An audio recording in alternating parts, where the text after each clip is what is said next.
Who's ready for some true crime? Who's ready for some true crime? I'm like kind of excited. I've never heard of this YouTuber before, and I'm like, I feel like it's gonna slay. Which one were we doing? Nurse Lucy?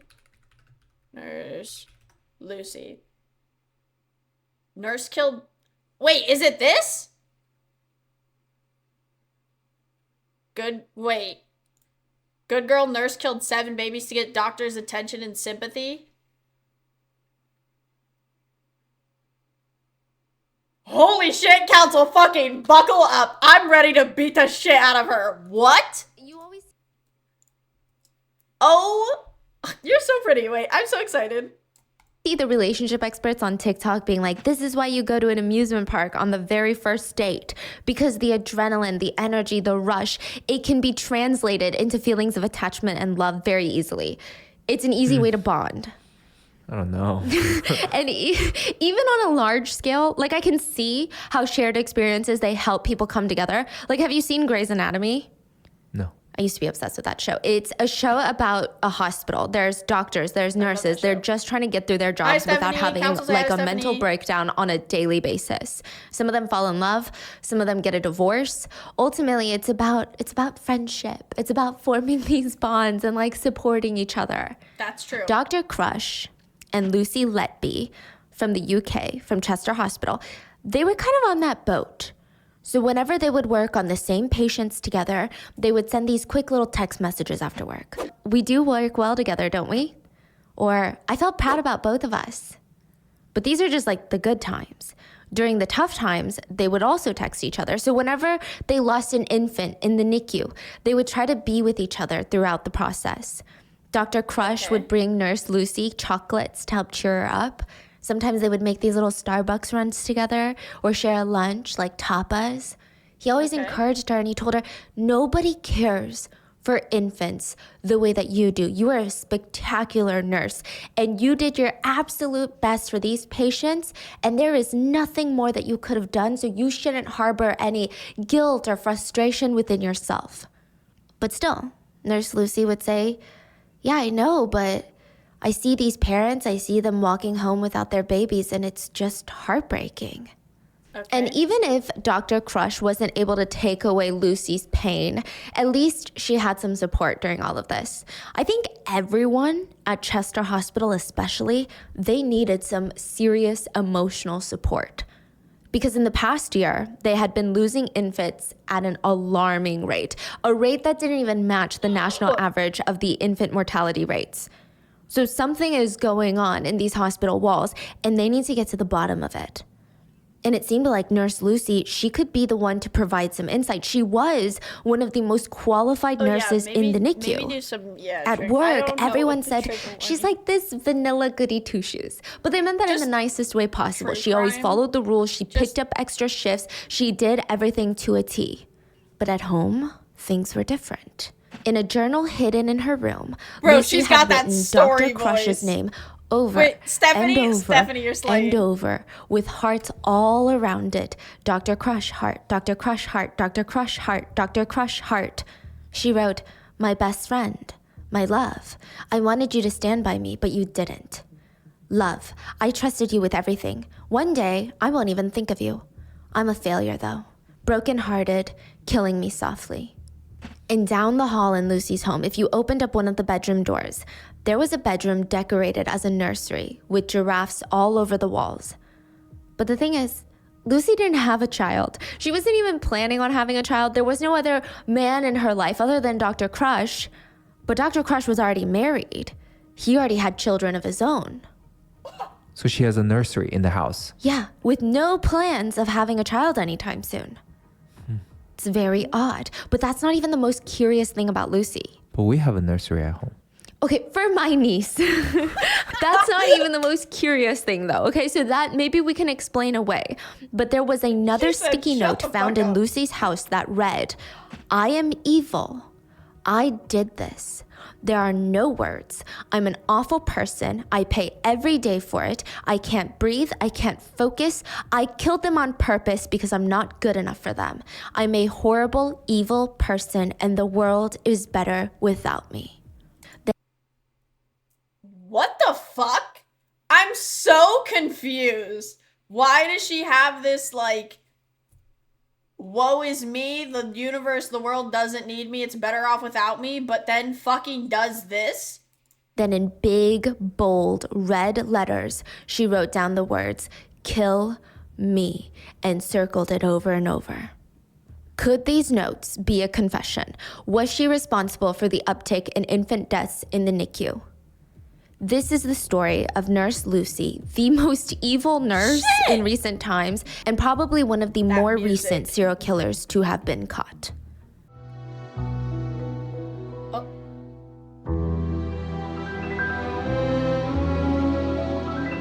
I don't know what's happening, but like, get it, I guess. Oh shit. Love. Yeah, that was the fucking intro? As always, full show notes are available at rottenmangopodcast.com. This case has been highly requested, and I wanted to wait till the trial was over to provide you with kind of a bit of a more complete story. I mean, this case went absolutely viral on most platforms recently because, and this is my personal opinion, I think it's crazy. I mean, there's no light way to put it. I think people were just having a very hard time understanding why someone would do something like this. And I don't think that the trial really answered any of those questions. So people are left with this feeling of like, what happened and how and why, and like nothing feels like closure. Quick side note, the victims' families have requested that they and the names of their children be kept anonymous. So the victims are often referred to in court documents as baby A, B, C, and so on and so forth, all the way to baby Q. There's Baby Q, that's, whoa. There's a lot of victims in this case. And I'm going to use the name that begins with the letter so it's easier for you to track. And we will be using random pseudonyms for the parents and family to respect their privacy. There are also other nurses and doctors at this hospital whose names are available online. But as a precaution, I'm just going to be shortening their names just in case they don't want their full names in the full episode. But you can find their names online rather easily. So with that being said, let's get into it. Nurse Lucy worked in the neonatal NICU unit at Chester Hospital. And I'm gonna try to put it nicely for Nurse Lucy, but she could be a bit much. She could be a lot to handle for some of the other nurses. To me, at least, from what we could dig up from the internet, she gives off very strong brown noser vibes. She would be the type to do everything that she was asked to do and then try to do your job too. Which, okay, fine, it sounds kind of like a joy to be around, right? But a lot of the times it's just straight up agitating. Oh, there goes perfect Nurse Lucy, the most qualified nurse in the NICU, sticking her head in everybody's business. Like, imagine you're changing a patient's diaper, right? She pops her head in. Did you change the diaper? Don't forget to I'm changing the diaper. Like, what? I'm doing it. You can visually see that I'm doing it right now. That's kind of the vibe she gives off. Just checking in on everybody's patients. Shut the fuck up. It's insulting in the sense that sometimes Nurse Lucy can come off as someone who believes that only she can do a good job and everyone else needs her opinion or her help. Micromanagement. She would even be a bit too much for the parents of the babies in the NICU. Bitch! So sometimes it's something particular. Sometimes it's something she says or does in front of the parents. Most of them didn't even register it at the time as being creepy because, you know, their parents in the NICU, they've got way bigger things on their minds, right? But it would be one of those instances where they go home, they finally get some rest, they're laying in bed and they're staring at the ceiling thinking, that was weird. Like, honey, did you hear that? That was so strange. Why do you think she said that? A lot of the times it was just kind of the energy she gave off. Nurse Lucy liked to hover all at the wrong times. When parents wanted some alone time to gather their emotions, she's just hovering. When parents are grieving an unspeakable loss, she's just hovering. She's like always lingering somewhere nearby and you just feel eyes on you in your most vulnerable moments. That's how Alice felt. Alice felt like she was living in a repeat nightmare that would just start all over whenever the morning began. She didn't even know how she was going to start processing the trauma of the past few weeks. But today, she felt strangely calm. In this instance, this was probably the first time in a while that she just felt collected. Maybe it's the water. Maybe it's the smell of the baby soap. Her mind just felt so clear. And she just wanted to cherish this moment. She wanted to soak in every second of it. She focused on the feeling of the warm water, and with one hand, she's like scooping up water and bringing it over her baby's legs in the hospital baby bathtub. And then she would get half a pump of soap on her fingers, and her baby was quiet. So The Alice, storytelling is like crazy. any other new mom, she's trying to take the time to memorize her kid's face. She's like trying to memorize the color of her eyes, like her smooth forehead, the round cheekbones that are buried under the layers of squishy baby fat. And all the while, she's having this beautiful moment with her child, she can feel this looming presence behind her. Bruh. Nurse Lucy is hovering over this precious moment. To be fair, Nurse Lucy was the one that suggested Alice bathe her baby, and even though privacy right now would be nice, Alice couldn't hate her for trying to be helpful, right? Lucy said, "I can take some pictures to remember this special moment if you want." No. Alice just wished that she would shut up, just stop talking. But she tried her best to just block out Nurse Lucy and all her questions and just focus on her baby. She needed to use all her focus to memorize how it felt Was she like crazy as shit? Never to mind. hold her baby in her arms. Yeah, she was, but Her baby who was too still in the water. Her baby that would not be coming home with her. Alice's water broke at 27 weeks. That is 3 months too early.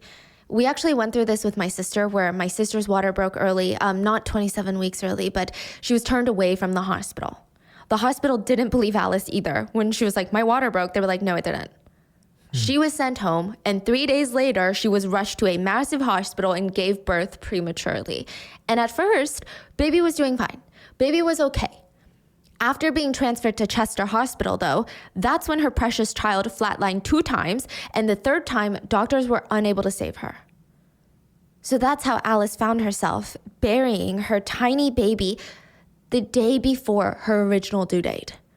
So it's a special type of pain for Alice. And her family had already moved out all the baby stuff so that she wouldn't have to see it. She wouldn't have to process that emotion, and that just the visuals of that would be so I hope heartbreaking. this bitch got in jail for But she life. couldn't escape the fact that moms, when they give birth, their bodies crave that baby. Because your body is confused. It's very hard to tell your body, like, hey, baby's not here, and that's okay. We're going to get through it. Your body is like, I've worked like 10 months. Where is my child? The day after the funeral, say it like so that, the that's so original due sad, date damn it. of Alice's baby, a letter appears in the family mailbox. It reads, "To the family, there are no words to make this time any easier. It was a real privilege to care for Isabel and to get to know you as a family. A family who always put baby first and did everything possible for her. She will always be a part of your lives, and we will never forget her. Thinking of you today and always. Sorry I can't be there to say goodbye."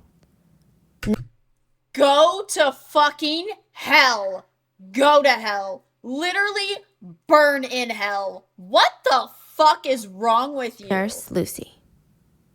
Okay, so nurses don't usually send letters like this to the families of the parents, but you could argue that Lucy had gotten to know the family well during their time at the hospital. No. Maybe she just wanted Alice and the rest of their family to know that the loss of baby I feel Isabel like you has would put, like, impacted all from the the nursing hospital. staff at Chester, and that her baby would never be forgotten. Unless you became But like Lucy besties wasn't with telling the this full person. truth in the letter. There are things that she left out. Like how Alice's baby was the 7th baby to die in the NICU unit that year. She talked about how the whole staff had been affected, but they weren't just affected by sadness or grief. They were sad, yeah, but they were also very worried. And maybe even a little bit suspicious. 7 babies? That's way above the national average. That doesn't even make sense. The nurses and doctors weren't sure what was wrong, but each baby, they had died of health complications due to being born premature. It seemed natural, but then again, infant mortality rates had never been this high at Chester, so why the sudden spike? No, So there were I these feel like rumors at going that around. point you would have done You research don't have an faster. answer. There's rumors. And the first rumor was, okay, this was like a smaller rumor, but it was a rumor that Chester was haunted or cursed, or maybe it was the air or the water supply. Something was bad in the water, tainted, contaminated. Maybe some new medical equipment was interacting with the NICU infants in an odd way. It just didn't make sense. No. There were even some whispers that the hospital water pipes had been contaminated with feces, and the nurses would wash their hands in there and then touch the babies, and it could easily spread germs and diseases and viruses. So at first it was the hospital is haunted. Then someone That's cursed the hospital. crazy. Then it was the feng shui of the hospital was off. Then the water pipes. And then it was one of the nurses in the hospital that was a serial killer. That was a rumor. And Dr. J was not having it. He was not a big fan of superstitions nor rumors. He prided himself in obviously being a man of science, right? He's like, haunted? People have died everywhere. Unfortunately, just about every single inch of this earth would be haunted then. Cursed? Nobody can curse a building where people try to save lives. It just wouldn't work because the hospital halls, they hear more prayers than the churches. That's the saying, right? The water pipes? Okay, that's something we should definitely look into. But the rumor that Nurse Lucy was somehow involved in the deaths of a ton of babies in the NICU, that to Dr. J feels like a pending lawsuit ready to implode. Okay, well, Dr. J, you're fucking You're saying stupid. that there are suspicions of her already in Yeah. the hospital by the coworkers. By the other nurses and some of the Wow. doctors. No, that's That she's like a crazy. full-blown serial killer. That's if there. And Dr. J is like, that literally doesn't make sense. He's like, the hospital doctors, the managers, you can't just go around whispering to each other about how she might be involved and try to ruin her career and reputation without any concrete evidence. That is a ticking defamation. Okay, but like also just like connect the dots of like she's always like involved with these babies. That's pretty fucking suspicious. And if you're genuinely that true of a person of like I feel like you would do everything in your power to like prove I didn't have anything to do with the killing of these babies, like no. Lawsuit that is an You're employer fucking lawsuit stupid. waiting to happen. That's what he thought. Until one day, he's walking by the NICU hallway on the way back to his office when he heard the alarms just blaring. A baby is coding. But after 1 or 2 seconds, the alarm stops going off. He still makes that immediate detour into the NICU and he sees the baby in the clear plastic box wriggling around and he sees Lucy Letby. And it's just an eerie sight. He said, like, standing like a tombstone over the baby's box. And I'm sure there was something in that split moment. Maybe she was just staring at the baby in a certain way. Something that he just felt immediately uncomfortable. Probably unnatural.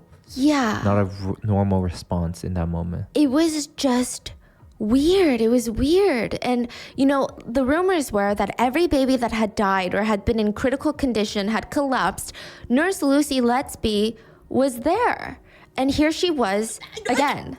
Okay. But he didn't have time to think about that. The blood oxygen readout was super low. The baby's heart rate was elevated. He ran over. He sees the baby laying there and his blood is running cold. The baby is supposed to have a breathing tube on. Baby Kayla was 12 weeks premature and her lungs hadn't finished developing. But the breathing tube wasn't on the baby, in the baby. It had been pulled out and laying next to baby Kayla. And now baby Kayla's chest is not moving. So Dr. J grabs the tube, hooks baby Kayla back up to the oxygen. Her chest is finally moving. She's still showing these minor signs of distress and discomfort, but her blood oxygen levels are evening out. It's a close call.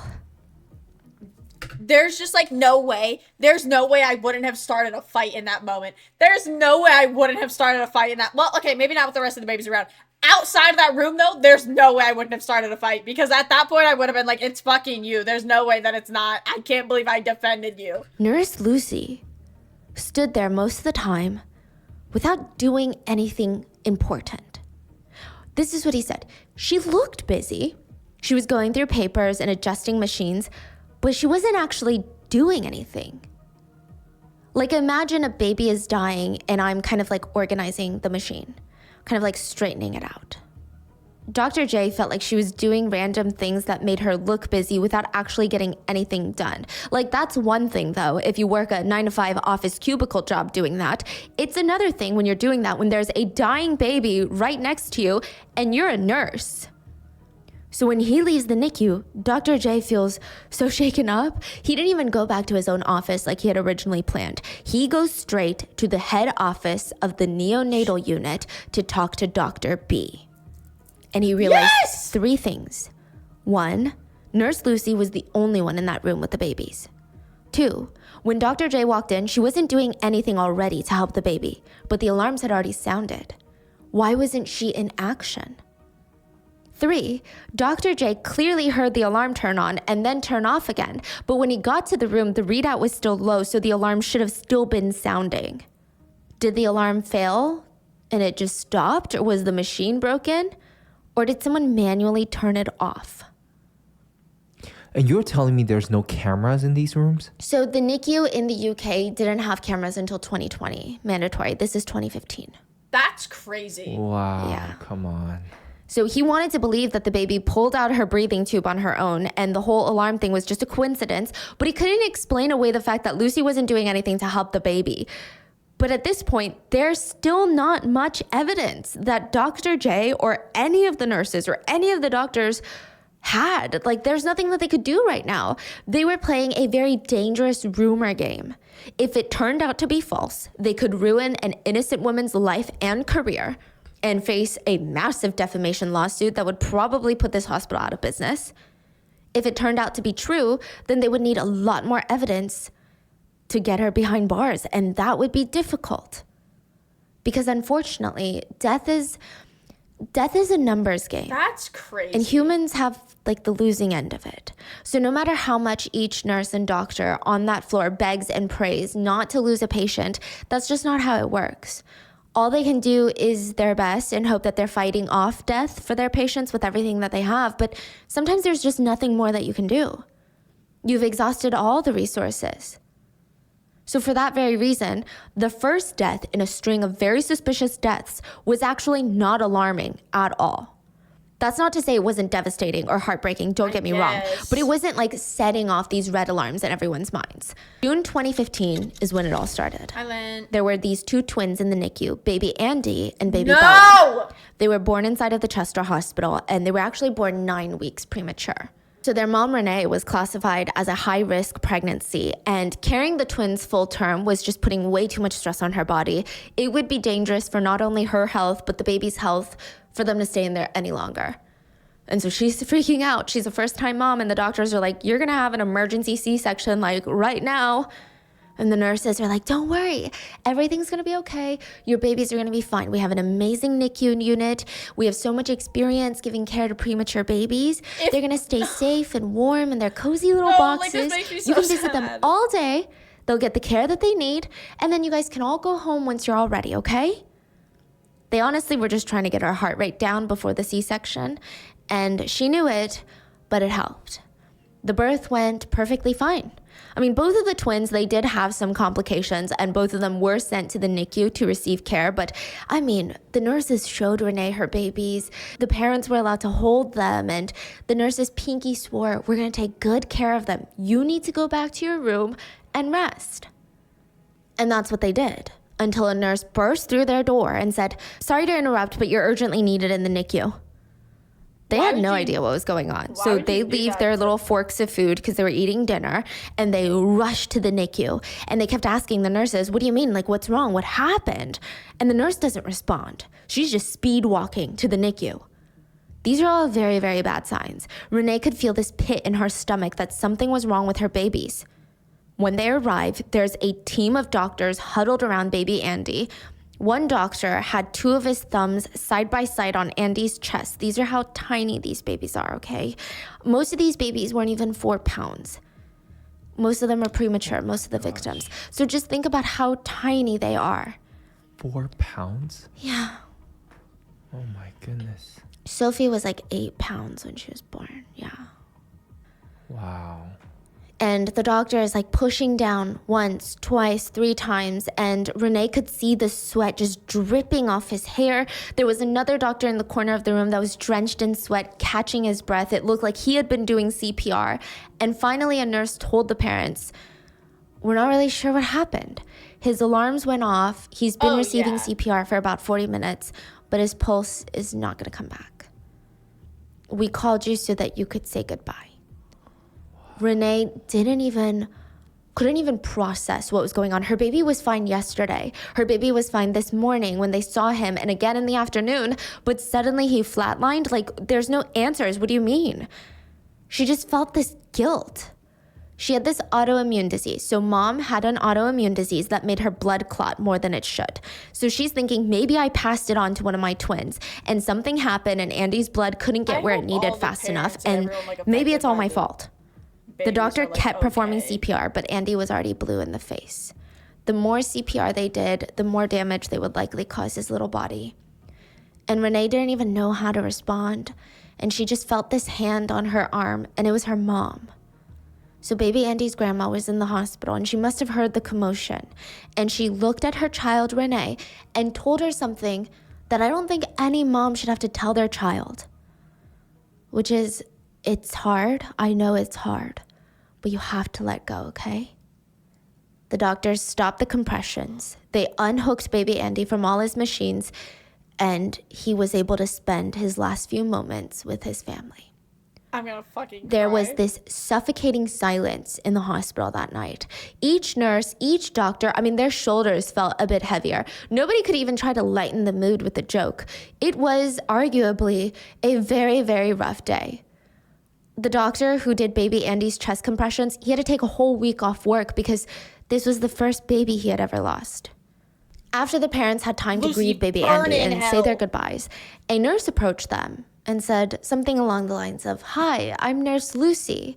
I'm so sorry for your loss. I just wanted to give you these." They looked down, and in Nurse Lucy's hands, there were a copy of Andy's hand and footprints. Okay, that's nice. Renee took the prints and made them into a necklace. She wore that necklace around her neck every single day. What exactly did she make? Oh. Like the footprints in like Oh. probably a ceramic or something. She wore that necklace every single day until she found out her son was murdered by the person who took those prints. Now, mind you, Renee is not even able to grieve in the comfort of her home. She's still in and out of that hospital. Her body is healing. Her other baby, Andy's twin baby Bella, was still in the NICU. And of course, Renee feels this massive anxiety of like, what if something happens to baby Bella too? But it seems like all the nurses are giving her good feedback, good news. Baby Bella seems stable. She seems healthy. I swear to fucking Now, God. side note, in the UK, the average infant mortality rate is 1 to 2 per 1,000 births. In 2014, Chester Hospital had overseen 3,000 births, and they had lost 3 babies. So it's right on par. So now, when they lost Andy, nobody in that hospital is suspecting that something was wrong. They believed that his death was completely natural. And it wasn't until baby Bella, Andy's twin sister, fell gravely ill, and baby Charlie, another premature baby in the NICU unit that died, that everyone's like, what the hell is going on? Like, what on earth is going on? Wow. Baby Charlie died just 4 days after baby Andy. And Like, many there's of the just no way nurses I on shift, wouldn't they had to believe- take breaks crying in the break room. It just didn't make sense. One nurse said, baby Charlie was tiny. He was barely 2 pounds. Like, that's less than a bag of sugar in weight. 2 pounds. But she said, he was the feistiest little baby I had ever seen. So it just didn't make sense when the alarms go off blaring. Charlie is coding. And one of the nurses remembers how they all rushed to respond. They tried an oxygen mask on baby Charlie, then CPR. And then the most qualified nurse in the NICU unit, Nurse Lucy, suggested they try putting an oxygen tube through his trachea. But ultimately, Charlie didn't make it. And everyone was hit so hard by this, like including Nurse Lucy. 2 babies in 1 week, this is a lot for the staff to digest. Lucy texted her coworker that wasn't at the hospital that day and said, it wasn't a great start to the shift, but sadly it just got worse. I'm struggling to accept what happened to baby Andy, and now we lost baby Charlie overnight, and it's just all a bit much. I know it happens, but it's still so sad and cruel, isn't it? I just keep seeing them both. No one should have to see and do the things that we do, and it's heartbreaking, but, it's not about me. We must learn to deal with it. Fuck you. Her coworker said, you should try switching off your shifts for the rest of the week. Like, take a break. You were there for both deaths. I'm sure it's That's not crazy. easy, basically. That's so sick because she actually says the right thing. So she's Yeah. like, the emotion she's trying to mock is very on par with what most people feel like, right? Prosecutors would actually argue that not to this coworker, but to Dr. Crush, the doctor that she has a crush on. We're going to get to it later. But they argued that she might have even killed these babies to make these conversations happen. Yeah, we're gonna dissect all of that in a second. But she continued, it's not about me. It's about the poor parents who have to walk away without their baby. So now 2 babies have died and there's been 1 close call. I mean, things are a little weird, but again, not suspiciously so, until there was a 4th. Baby Diana wasn't premature. She was just in the NICU unit because her birth had taken a really long time and the doctors were worried that she had caught an infection from it. This is actually the hospital's fault. Wait, so baby Bella's not passed yet? Baby Bella almost died, but she survived. Oh. Yes. So baby Andy, baby Charlie. Wait, that's like fucking heartbreaking. That's actually heartbreaking. That baby Bella or baby B lived.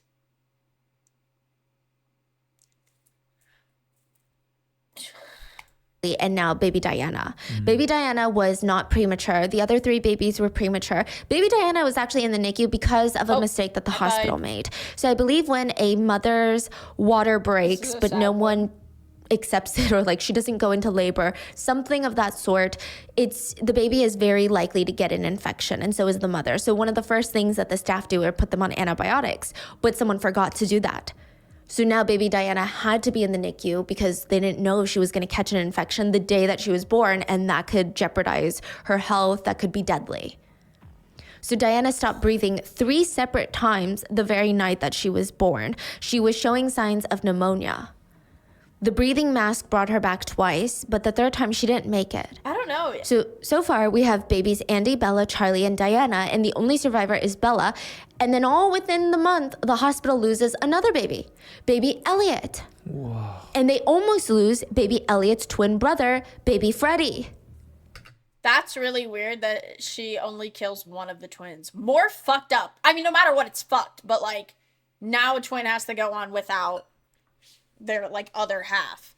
But like, that's so fucked up that she only does one. And then immediately after that, they lose baby Grace.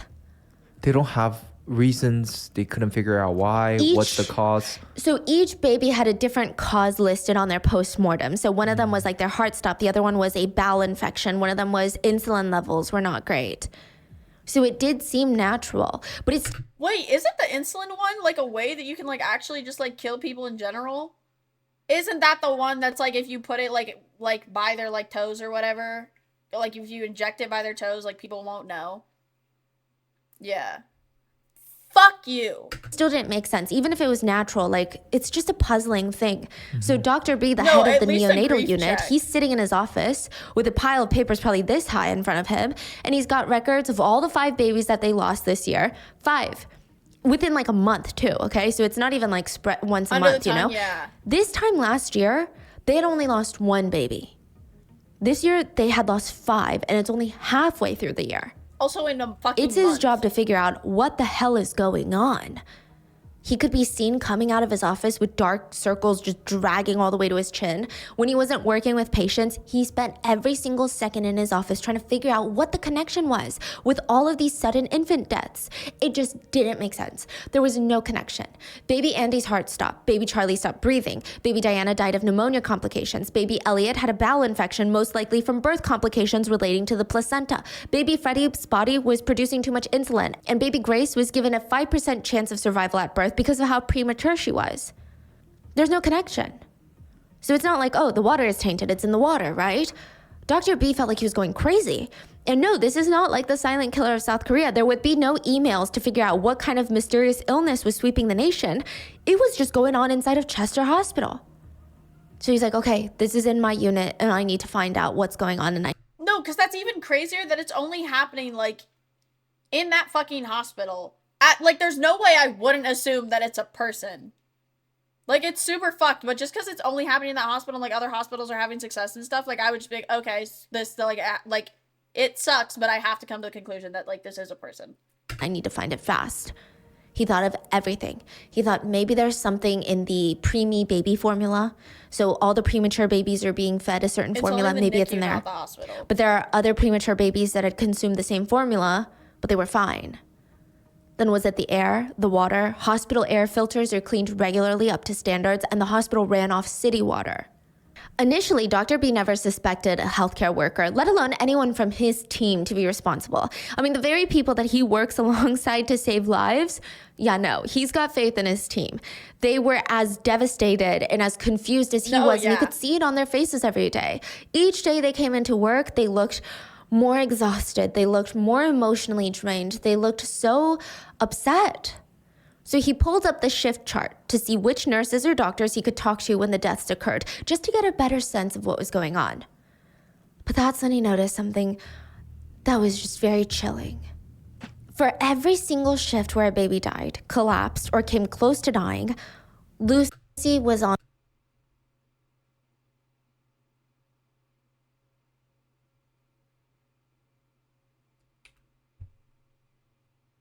In what fucking world?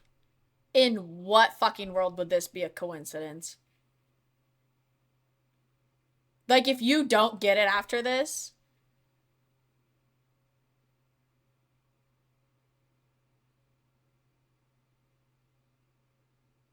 Like, at most, I think it's 2 or back-to-back. 3. These 3. Okay. 3 is the most. On staff. She was there for every single one. There were some nurses that had been on shift for 2, 3, maybe 4, even 5, but Lucy had been there for every single one. She was the only one that had been there for every single one. And Dr. B started laughing. He's like, okay, I'm losing my mind. Okay, I need to go outside and touch grass because just because Lucy is on shift doesn't mean she's in charge of those babies. He pulled up her charts. In fact, she was only in charge of 1 or 2 of the victims that died. That's even more suspicious. What? I feel like that would just solidify it. Why is this girl here if she's not in charge of them? Okay, you know, that makes sense, right? Each nurse has to take care of 3 or 4 babies at a time per shift. Lucy had other babies in other rooms, not just in the NICU, and all the babies who died or who had close calls, they were all in the NICU. So maybe it's not Lucy, maybe it's still just the NICU. Something's going on there. He didn't want to say it though. But maybe there was a feeling that Lucy's not a serial killer, but maybe she's the curse. Because this happened soon after she was hired. Maybe she just had bad omens. It's messed up when you think about it, to say that someone just carries bad luck with them or comes into a new place and bad luck strikes because of them. It's mean. And since he knew Lucy's background, it felt even more mean-spirited. Lucy had worked her whole life to be a nurse. She had these dreams since she was a freaking baby, okay? Nurses had saved her life when she herself was in the NICU. That's fucking crazy. She wanted to be a nurse ever since she heard that story from her parents as a kid. She studied like crazy. She got more qualifications than any other nurse in the NICU. She was the most qualified, even though she was one of the youngest nurses working. She would constantly spend her off days getting more qualifications. She was only 28. Her former boss and colleagues, they only had amazing things to say about her. They all said, she's incredibly hardworking. Vanilla goody two-shoes. That's how they describe her. But still, the deaths had absolutely nothing in common but Nurse Lucy. And Dr. B couldn't help but be suspicious now. No, because also since it's to the public, like we know like that there's some ways that you can like with the insulin, you can kill people and get away with it. It's kind of harder to track. I feel like I would be more suspicious of nurses because especially nurses who know how to deal with babies. Like that would make more sense that you would know how to kill a baby. That's literally your profession. Brought it up to his boss, and by the time that his boss saw the email and replied to it, 2 more babies had already died. The email response was not what Dr. B was expecting. Basically, they said, you know, it's unfortunate, but it's all just a coincidence. There's no... I swear to God, no proof of anything. First of all, Lucy has a great track record and all the babies had died of natural causes related to their birth and nothing else.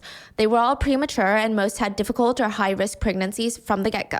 Side note, a lot of people had problems with this response because it felt like the unit manager, so Dr. B's superior, wasn't even trying to listen or figure out what was going on in the NICU. Yeah. It seemed like they were just shutting down any ideas at all that Lucy was involved.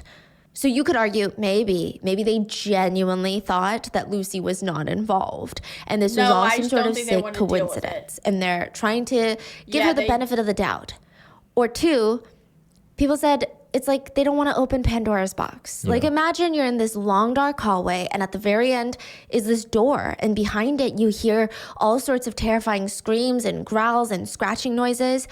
When you open that door, there's no going back. Whatever's behind that door is coming out and you don't know what it is. Maybe it's a monster. Maybe it's a speaker playing monster noises. You don't know. So they're like, let's keep the door shut. Yeah. Let's never open this door. Put a do not open sign on it. And you say 2 more people die in that process? Yeah, 2 more babies. Yeah. I mean, I guess we'll never really know what the unit manager was thinking, but it is just a little weird.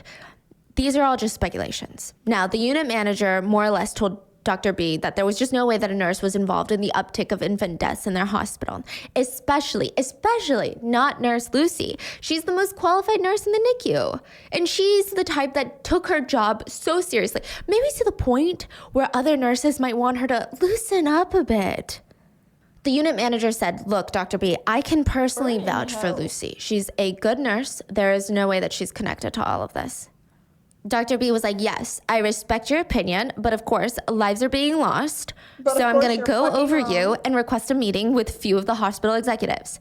He emails them in March. They don't even email him back till May. So for months, they don't really talk to him. But at least in May, he gets in front of them and he tells them everything that he knows. So again, it sounds like he's the only one that cares. Fuck? Yeah, him and a few of the other doctors, Dr. J and 2 more doctors. So 4 doctors from the unit cared, but he's the head of the neonatal unit. So he's doing a lot of the communications with the superiors and the executives. So he's laying it bare to them. Like, these are my suspicions. These are why I have these suspicions. Obviously, I don't have concrete proof, but like, you can't tell me that things aren't weird. You can't tell me that we shouldn't at least get some sort of third-party investigator involved. Yeah. The conversation allegedly went something along the lines of, was she the charge nurse for all the instances? Meaning, was she the nurse in charge? No, a lot of the time she was in another unit, but she was on shift. But she wasn't assigned all the babies in every instance. No, and the manner of death was all natural? Yeah, so it's a coincidence then. It's unfortunate and it's tragic, but it's a coincidence. The executives recommended that he switch Lucy from the night shift to the day shift. All these instances had happened at night, so if it really was a coincidence, then changing Lucy's position should have no effect. So in late May, Lucy was switched to the day shift, and it just seemed like Dr. B wasn't the only one that suspected Nurse Lucy of something. They didn't know what yet, but they suspected her of something. Like the other hospital staff, they started analyzing everything Lucy did, and they had been putting together these little pieces. Some of the nurses actually started whispering to each other, saying that Lucy was just a little bit too interested in NICU babies. She kept popping into the NICU unit when she was assigned to other units. For example, Nurse Ellis was assigned to 3 to 4 babies one night in the NICU. She was on shift with Lucy, but Lucy was assigned 3 to 4 babies in another unit, so not the NICU. Lucy's babies were healthy babies, and they were in another place down the hall. She had no reason to be in the NICU that night, but while Nurse Ellis is giving care to her babies, every time she would turn around, there was Nurse Lucy, cooing at the babies, checking their vitals, and at first, Ellis is trying to keep it polite, like, oh, sorry, is that baby yours? I thought I was assigned to that baby. I could be wrong, but let me go check my charts real quick. And then Lucy would be like, oh, no, you're right. I was just stopping by because she's so cute. I'll get going now. But 5 minutes later, it would happen again. And Nurse Ellis would be at the computer updating the baby's chart. And when she turned around, there was Lucy. Oh, hi again. Something wrong? Anything I can help you with? No, everything's okay. When it happened a third time, Nurse Ellis was very frank with her. She said, Lucy, this is my baby under my care. Please go back to your section. Obviously, hindsight is 2020. I did see some people online arguing about whether these particular nurses should have known something was wrong. But like, really? I feel like I would be annoyed at my colleague, but my immediate thought, and maybe I'm still just too naive, was, oh, God, she's so annoying. Yeah, it's like, to suspect that, it's almost you have the darkest... Like there's something wrong with you, almost. Yeah, you think you see people in the probably the worst light possible. It's hard for a human to be, oh my God, is she trying to kill people? Like that's just not Yeah. Like to think, oh, is she out here scoping out potential murder victims in the NICU? Like most I thought like a fucking pedophile or something. That's what my brain would. Maybe. Well, no, because if there's murders going around, I'd be like, oh, that's so fucking crazy. I would not let anyone near. Like, if I was taking care of a baby, I would not let anyone near the baby. Like that just would have been the biggest red flag, especially if she keeps going back to that baby. nurses were like, oh, there goes Nurse Lucy. Is one of the doctors around? Is she trying to look good? Is she trying to undermine my position and act like I'm not good enough to take care of these NICU babies? And they would all say, like, must be so nice to be so young and have so much energy to do your job and everybody else's. Like, that was kind of the energy. But then things started to change. So when she started popping in on stable babies, everything was fine. It's annoying, but it's fine. But then the nurses started seeing her near babies whose conditions would suddenly take a turn for the worst. More and more. Pause right there. Pause. Go get a higher authority involved. I so would have been talking to someone like, hey, no, like I'm really suspicious. Here's all the things lining up. More stories like this. Even just complaining of like she is near my baby constantly. This isn't her baby. They start floating around the hospital staff. One person saw Lucy in a baby's room alone right before the baby's condition took a turn for the worse. Another staff member saw Lucy watching from the window while two parents cradled their deceased baby for the final time. And they even had to ask Nurse Lucy to leave because the parents were feeling so unsettled and so uncomfortable in probably the worst moment of their life. She was just hovering around them, watching them like some sort of grief vampire. She's like soaking in it. She's not like smiling, okay? So again, it's not one of those instances where she's got like this creepy Joker clown smile and everyone's like, oh my gosh, she's a killer. We gotta do something. It's just like, she just seems too invested. Like, please, read the room, social cues. Dunchi, we call it in Korean. In another instance, a nurse was taken aback when a baby was in distress and Lucy told them off when they attempted to assist. And the nurse said, I was shocked because I'm a nurse, and I just know that you can't have enough help in these situations. I just never expected a nurse to tell me to back off, basically. Then Lucy would pop in to check on babies that weren't her responsibility, and it was just generally a lot of crazy coincidences. No, if there were so many deaths and then this one person is just checking on all, no, because it'd be one thing to check on all the babies, but then at one point I'd be like, okay, fuck off. You've checked on them once, you don't need to keep checking on them. When Lucy was on the night shift, these crazy coincidences happened during the night shift. When she was switched to the day shift, all of a sudden they started happening during the day. So everybody knew about the rumors, even Nurse Lucy. She was really upset about them, okay? And she wasn't afraid to voice her disgust. She said she had been nothing but a great nurse since 2012, and it's been 3 years, and these random rumors are popping up out of nowhere. She told the other nurses, Lucy. Maybe I would understand if there was some sort of probable cause, big or small, but the whole thing is based on coincidence, a coincidence that is the hospital's fault to begin with. And you're like, what do you mean the hospital's fault? Lucy would argue, they say I'm on shift for every single death. That's true. Lucy knows that's true. Everyone knows that's true. But Lucy argued, because I'm literally always on shift. To give you context, Lucy was a 28-year-old nurse who lives alone, no family, no boyfriend, not a lively friend group or a crazy social life. She had given up her whole life to becoming a nurse, she argued. And because she doesn't have a ton of personal obligations like many of the other nurses that had kids or elderly parents to take care of, Lucy would inevitably end up picking up shifts. One of the nurses has to take her kids to a dentist appointment, Lucy would pick up her shift. Another nurse has to go to another city to care for their elderly parents, Lucy would pick up her shift. Lucy pretty much just took every shift that she was asked for. And out of everyone in the hospital, she probably had the most shifts, yeah. Okay, fine, whatever, right? So she argued, if I'm always at the hospital, then of course I'm always there when issues arrive because I'm always at the hospital. And now the hospital wants to use her as a scapegoat, she says, to cover up their own problems and shortcomings. For one, Lucy argued the hospital is so understaffed and underfunded. This statistic actually does It does clear. It checks, right? And this stat really only applies to the infants in the NICU, not just babies or infants in general in hospitals.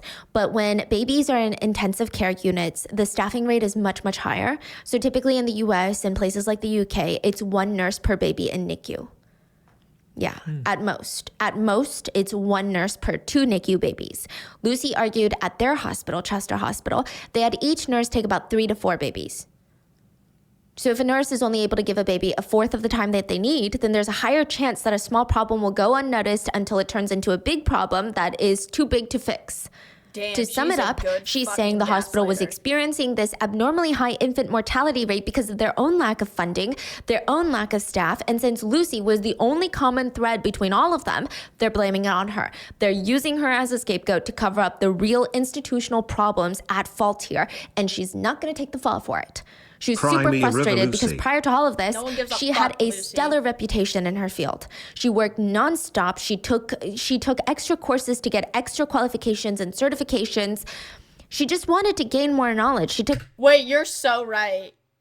No, you're so right. Yeah. This wouldn't have happened like beforehand. This would have been, oh. What are the songs?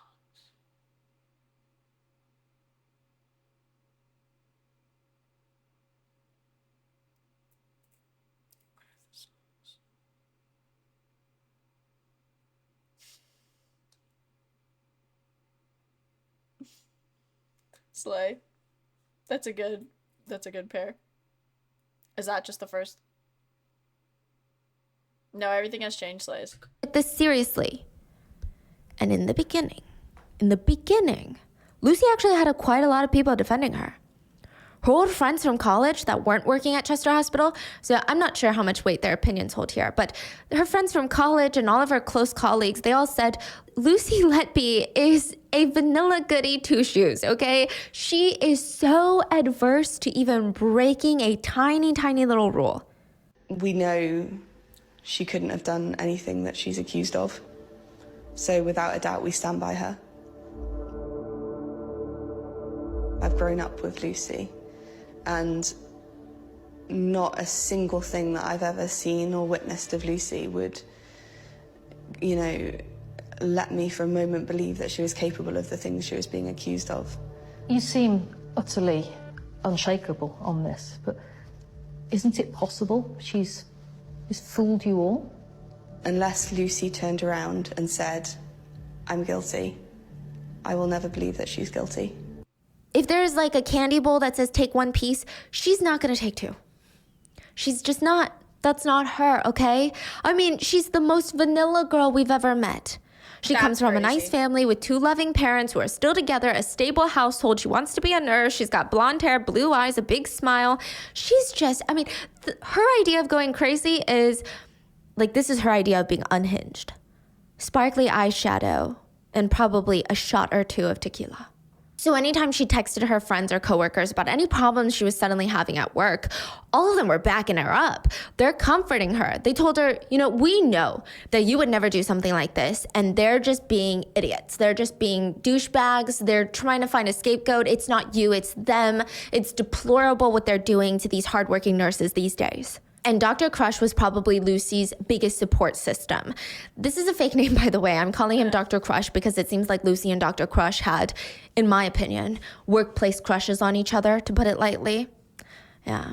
But you're married. Really? Yeah. He was married. So from the get-go, since baby Andy passed and baby Charlie passed, Dr. Crush was right there to support Lucy. She would text him during or after her shifts to just talk about how stressful her life and her work has been. He was always very encouraging and he would support her.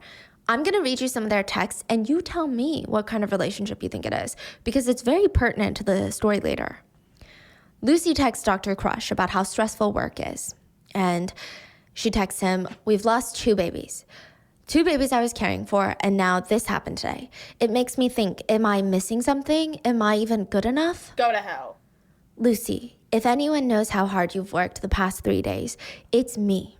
If anybody says anything to you about not being good enough or performing adequately, I want you to promise me that you'll give my details to provide a statement. I don't care who it is, and I don't care if I have to leave the hospital. You promise? Well, I sincerely hope I won't ever be needing a statement, but thank you. I promise. So when they say statement, I don't think that they were referring to a police statement. Well, maybe not. I think that they're just referring to like a charge against her license, like people accusing her of medical neglect or malpractice. Okay. Right. So it's not No, like, oh my God, she's you're a just serial a killer. I'm picnic. going to give them my statement to defend you. It's more like, I don't think that you're in a position where you committed medical malpractice. And I can vouch for that. Do they work together or? Yeah, not as often, but they do cross paths, yes. And they do work on certain patients together. And he said, you are one of the few nurses across the region, and I've pretty much worked everywhere, that I would trust with my own children. Wow. She responds, I don't know what to say. Thank you. Then a little while later, Dr. Crush texts her, am I right in thinking you've had 6 long shifts? No wonder you're tired. Yeah, but it's my own fault. I have hypothyroidism, so I'm just tired all the time. Can you take your annual leave? Is there anything I can do to help? Cake? Coffee? Thanks, but no. I do think that I'm going to be going on a trip with my parents. This was right before another baby collapsed. Baby Noah. Lucy was on shift for that. Which, side note, Dr. Crush got off work and left for maybe about 15-20 minutes before he comes back with a surprise for Lucy, and it's a box of chocolates. He texts her after, oh, Lucy, you poor little thing. Have a cry. It'll make you feel better. You can take my car home if you're too tired. I'll arrange to get it in the morning. So sorry you've had a rubbish day. You really deserve a vacation after this horrible week. So that's exactly what she does. She goes on vacation to Ibiza. You said How'd the baby babies do? Noah? Yeah. Holy, that's... Yeah. There were a few surviving babies. But what's crazy is it's not just baby A through Q. There's actually a lot of parents who Nurse Lucy was assigned to their baby, and thankfully their baby wasn't in the NICU, but they still had some sort of health problems while they were at Chester. So we really don't know how many.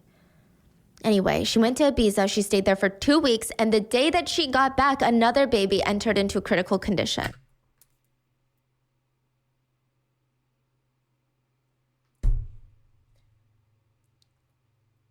Like, how many more signs do we need? The fuck?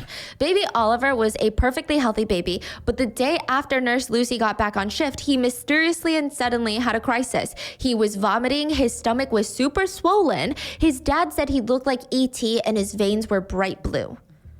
After Oliver passed, Lucy texted her coworker. Oliver was doing just fine, but he got a huge tummy overnight and it ballooned. There was nothing else that led to the collapse. I wish I was still on vacation. Then she texted with Dr. Crush some more about how sad she was and how hard her job was. Now, this is what's so depressing. Oliver was actually one of triplets, identical sons. So he had 2 other brothers. They were all in the NICU. Oliver passed, and less than 24 hours later, his brother Peter passed away.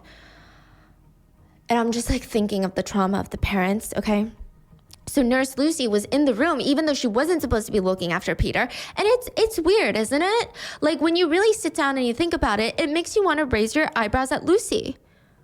Look, I imagine in the beginning, almost every single nurse was on Nurse Lucy's side because that's terrifying. Being a nurse, you've worked your ass off. You feel this intense grief every time a patient passes. It's not a field for the weak. You're overstaffed. You're underfunded. And now one of your own is being accused of being so negligent to the point of causing deaths in infants or going out of their way to kill infants. Every nurse probably had Nurse Lucy's back in the beginning. Because it's the feeling of, if that could happen to her, it could happen to me. I could just be accused. Also, what's with her? But one by one, the nurses had to leaving ask like themselves, one left. is Nurse Lucy really innocent?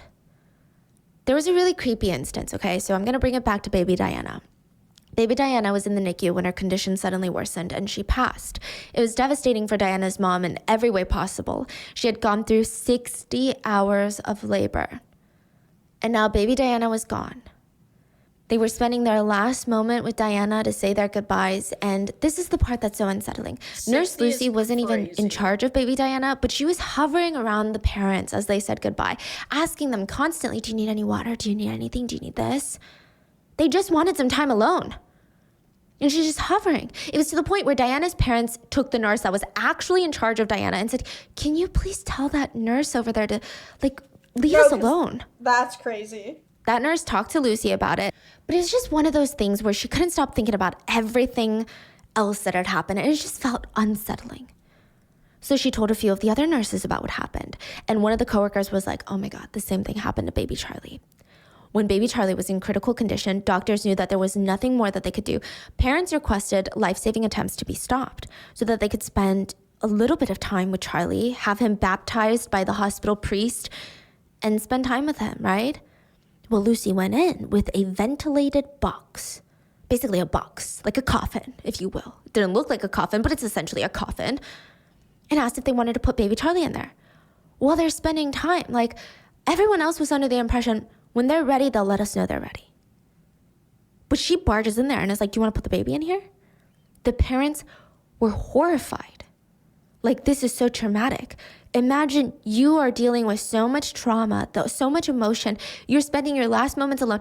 Your baby is technically still alive. Your baby will die, but right at this moment, they're still alive, and a nurse comes in with basically a box and is like, you want to put your baby in here? It just felt really unsettling. Like, it didn't feel helpful. It felt weird. So they talked to their nurse, and that nurse had to talk to Lucy, and Lucy didn't think so, okay? She didn't think she was being weird. She texted her coworker. No shit. I was just trying to be considerate. Why do things like this always happen to me? So now the other nurses, they're getting fed up with all these little weird moments. And one of them thinks, you know what? I'm just going to freaking text her. I'm going to text Lucy, see her thoughts on the matter. So she texts, hey, Lucy, there's something odd about that night and the other 3 infants that went so suddenly. And Lucy goes, what do you mean odd? We lost 3 and in different circumstances. I don't know. Were they that different? That's so sus of her to say. We lost 3 babies in 3 different circumstances. Like, I think that's more sus. Ignore me. I'm just speculating. I think that this is weird. And I don't know, maybe some people are just not as conspiracy theorists like I am, but I feel like if I was a nurse and these babies were dying, I would engage in this conversation.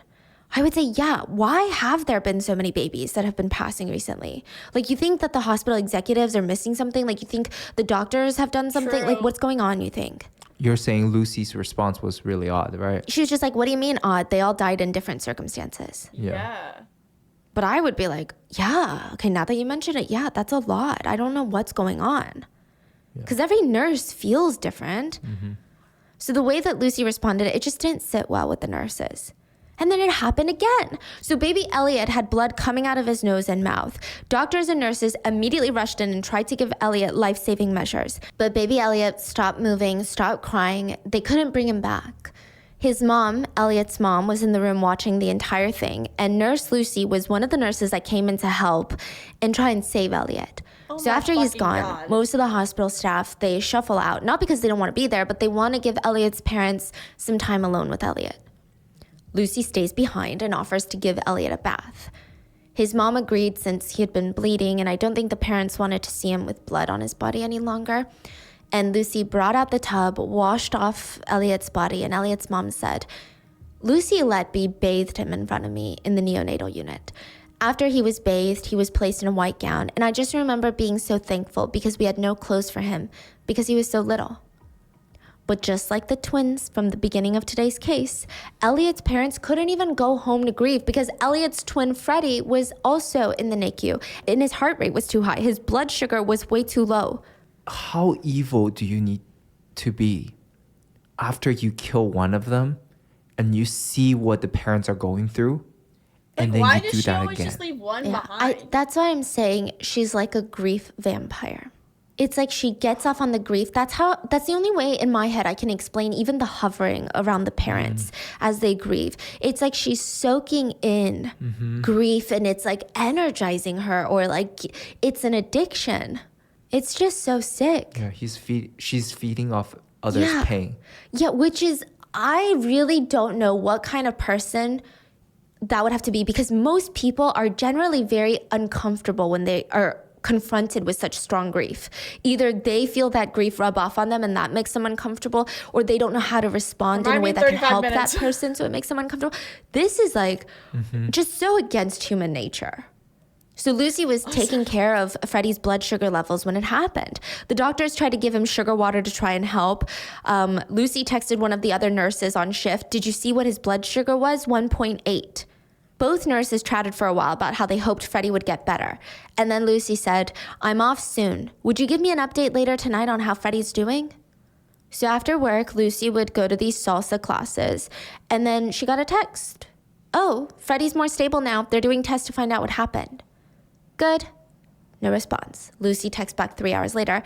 "I wonder if it's like a different sort of problem, like a hormone problem. I hope they can get to the bottom of it." A lot of people think that this is her trying to come up with answers since her attempt at killing him didn't work. Do we know how every baby go through? Okay. Yeah, so we do know it's... See, the part that gets tricky is I almost want to say allegedly, and that's not me saying that this crime is up for debate or it didn't happen or Lucy's not the culprit. But I want to say allegedly because prosecutors can only speculate how she did things based on the evidence. But since there were no eyewitnesses and no CCTV cameras, it's just one of those things, right? Prosecutors believe that she did it in some really sick and twisted ways. Sometimes she would...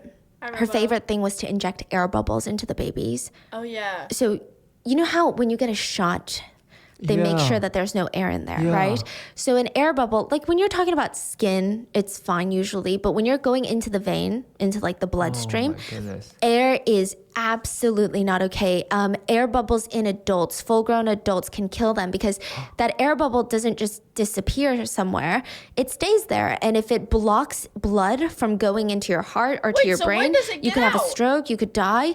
And just think about how tiny the blood vessels for these infants are. They're not even like 4 pounds. So air bubbles, they can kill adult beings. Think about what they can do to a newborn baby. Then if sometimes she didn't feel like doing that, she would inject air into their stomachs via their feeding tubes, and it would cause their stomachs to balloon, and that's why one of the fathers said he looked like E.T. Oh my gosh. And that can really crush like their diaphragm and all these other things so that they can't breathe. There was evidence of physical assault in some cases. They believe that she would take medical instruments and/or tools. She would take the feeding tube and jam the feeding tube directly into the throats of the babies, and that's why some of them were bleeding from the nose and the mouth. One of the babies had liver damage that was so intense that doctors said they only saw that type of liver damage in children who had been in very bad car accidents. Sometimes she would just add a ton of insulin to their feeding tubes as well, killing them. And it does seem like sometimes she would just literally take out their breathing tubes. Wow. It almost sounds like she's like trying whatever she can think of on these babies. Yeah. And I imagine sometimes if someone survives, she probably will try something else on the next baby. Yeah. And like, okay, I really don't like to relate cases to my personal life because I feel like there's nothing in my personal life where I've dealt with that can in any shape, way, or form compare to the grief that a lot of these victims and their families have felt. But we recently went through something with my sister where my niece was in the PICU. She coded multiple times. Her heart stopped multiple times. So like the trauma that has left on our family, especially my sister and her husband, even now, tiny little things trigger her trauma. And to see my sister in that level of pain, and Mia survived, thankfully. So it's just like I can't even begin to amount how raw and visceral this pain must feel for the parents. Thankfully, Freddie survived, and the doctors, they chalked it up to an imbalance in insulin in his body. Weeks later, Dr. B would find out the truth. He would be in his office again looking over paperwork when he found something interesting. Baby Freddie's insulin levels were high, but his C-peptide levels were not high. So think of insulin and C-peptide like a couple in a honeymoon stage. They don't go anywhere without each other. So if your body is producing too much insulin, then the C-peptide levels are going to be very high as well. If the body is low on insulin, the C-peptides are low. It's just naturally like that. But Freddie's C-peptides did not match his insulin levels, which means that his body is not creating excess insulin. So are you catching my drift? That means the insulin must have come from an outside source. Then Dr. B looked at who was in charge of Freddie's last feedings, and he only saw 2 people in charge, or 2 shifts that were in charge of his feedings. Nurse Lucy was the one that gave him his feedings both times. Yeah. So his very strong scientific belief was someone put insulin inside of baby Freddie's feeding bag. Every other nurse said that they didn't do that. Lucy denied it too, but just with all these other coincidences, it's not looking good. And then remember the triplets where Oliver and then his brother Peter died? Before Peter passed, he was in critical condition, and another nurse remembered checking up on Peter, and Lucy said out of nowhere, he's not gonna make it out here alive, is he? If you know anything about nurses, they never say stuff like that. It's such a dirty, dirty feeling. Like, why jinx a life, especially an infant life, out of all things? That's why there's a superstition that they don't even say it's a slow night, isn't it? Because that means all hell is about to break loose in the hospital, and usually all hell breaks loose means someone might die. So the nurse scolded Lucy because at this point, Peter had been stable for like a second, okay? I mean, he's not doing great, but he was kind of getting stable. And she said, what are you saying? Don't say that. But then a couple hours later, his abdomen swelled again, and he got this purplish rash that looked like spiderweb veins all over his body, and he wasn't responding to life-saving measures. And it wasn't until after Peter's death the nurse felt her hair kind of stand up on the back of her neck, and she just had these goosebumps, and it was like deja vu. She remembered just a year ago when baby Charlie wasn't doing well. He was stable, but he wasn't doing well. Nurse Lucy was helping monitor Charlie, and she looked over at this nurse and said, I don't think he's gonna make it out alive. And she remembered how gross it made her feel because, like, again, why would you jinx that? But then she also remembered so vividly how Charlie would not make it out alive. And now neither would baby Peter. And now whenever smiling, happy Lucy walked by, all the nurse could see was just this thick black cloud, like a bad omen. But Lucy would be busy texting her colleagues. I keep thinking of them in the cot together. Oliver and Peter. They were together, at one point. So peaceful, yet beyond words for how awful it is. So sad. The family all thanked me when I took baby Peter and dressed him. Fuck off. 2 of the 3 triplets died, and Dr. B was going insane. The hospital executives still refused to believe that a nurse could be involved. Mainly, they were concerned that this rumor was false and Lucy was going to sue the hospital. I'm just going to give you an example about how big this fear was for them. Dr. B sent an email to one of the executives after baby Peter died, and he said, we still need to talk about Lucy. I believe we need help from outside agencies. At the moment, we're all under suspicion, and the only agency who can investigate every single one of us, I believe, is the police. I think we should proactively seek their help. The executives responded, action is being taken. All emails cease forthwith. Basically, don't be emailing that because this could come up in a lawsuit. Don't be emailing Lucy's name because if she sues us, this could be discoverable in a lawsuit. But 4 doctors, Dr. B, the head of the neonatal unit, Dr. J, the one that walked in on Lucy acting busy, and 2 other doctors, they refused to back down. The hospital executives, they even tried to put their own minds at ease by calling the Royal College of Pediatrics and Child Health. So this is in the UK, hence the Royal College, right? Executives asked them, review the services that are being provided in the NICU unit. According to some nurses, Lucy seemed a little bit uneasy when they were investigating. And they said that for whatever reason, when anyone outside the hospital, even if they called like an ENT specialist for the babies, Nurse Lucy would look around several times and just constantly ask, like, who are these people? Who are these people? It just seemed odd. Dude. So after the review, all of the documents were sent off to a specialist in London, and she said at least 4 of the infant deaths should be investigated by authorities. But the hospital still didn't do anything. They had another meeting in January of 2017 and just taking their sweet time.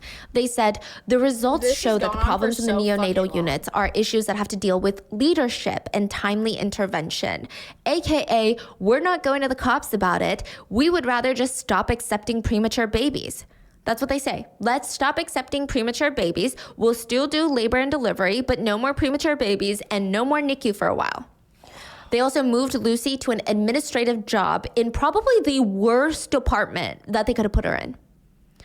I mean, good. The Risk and Patient Safety Office.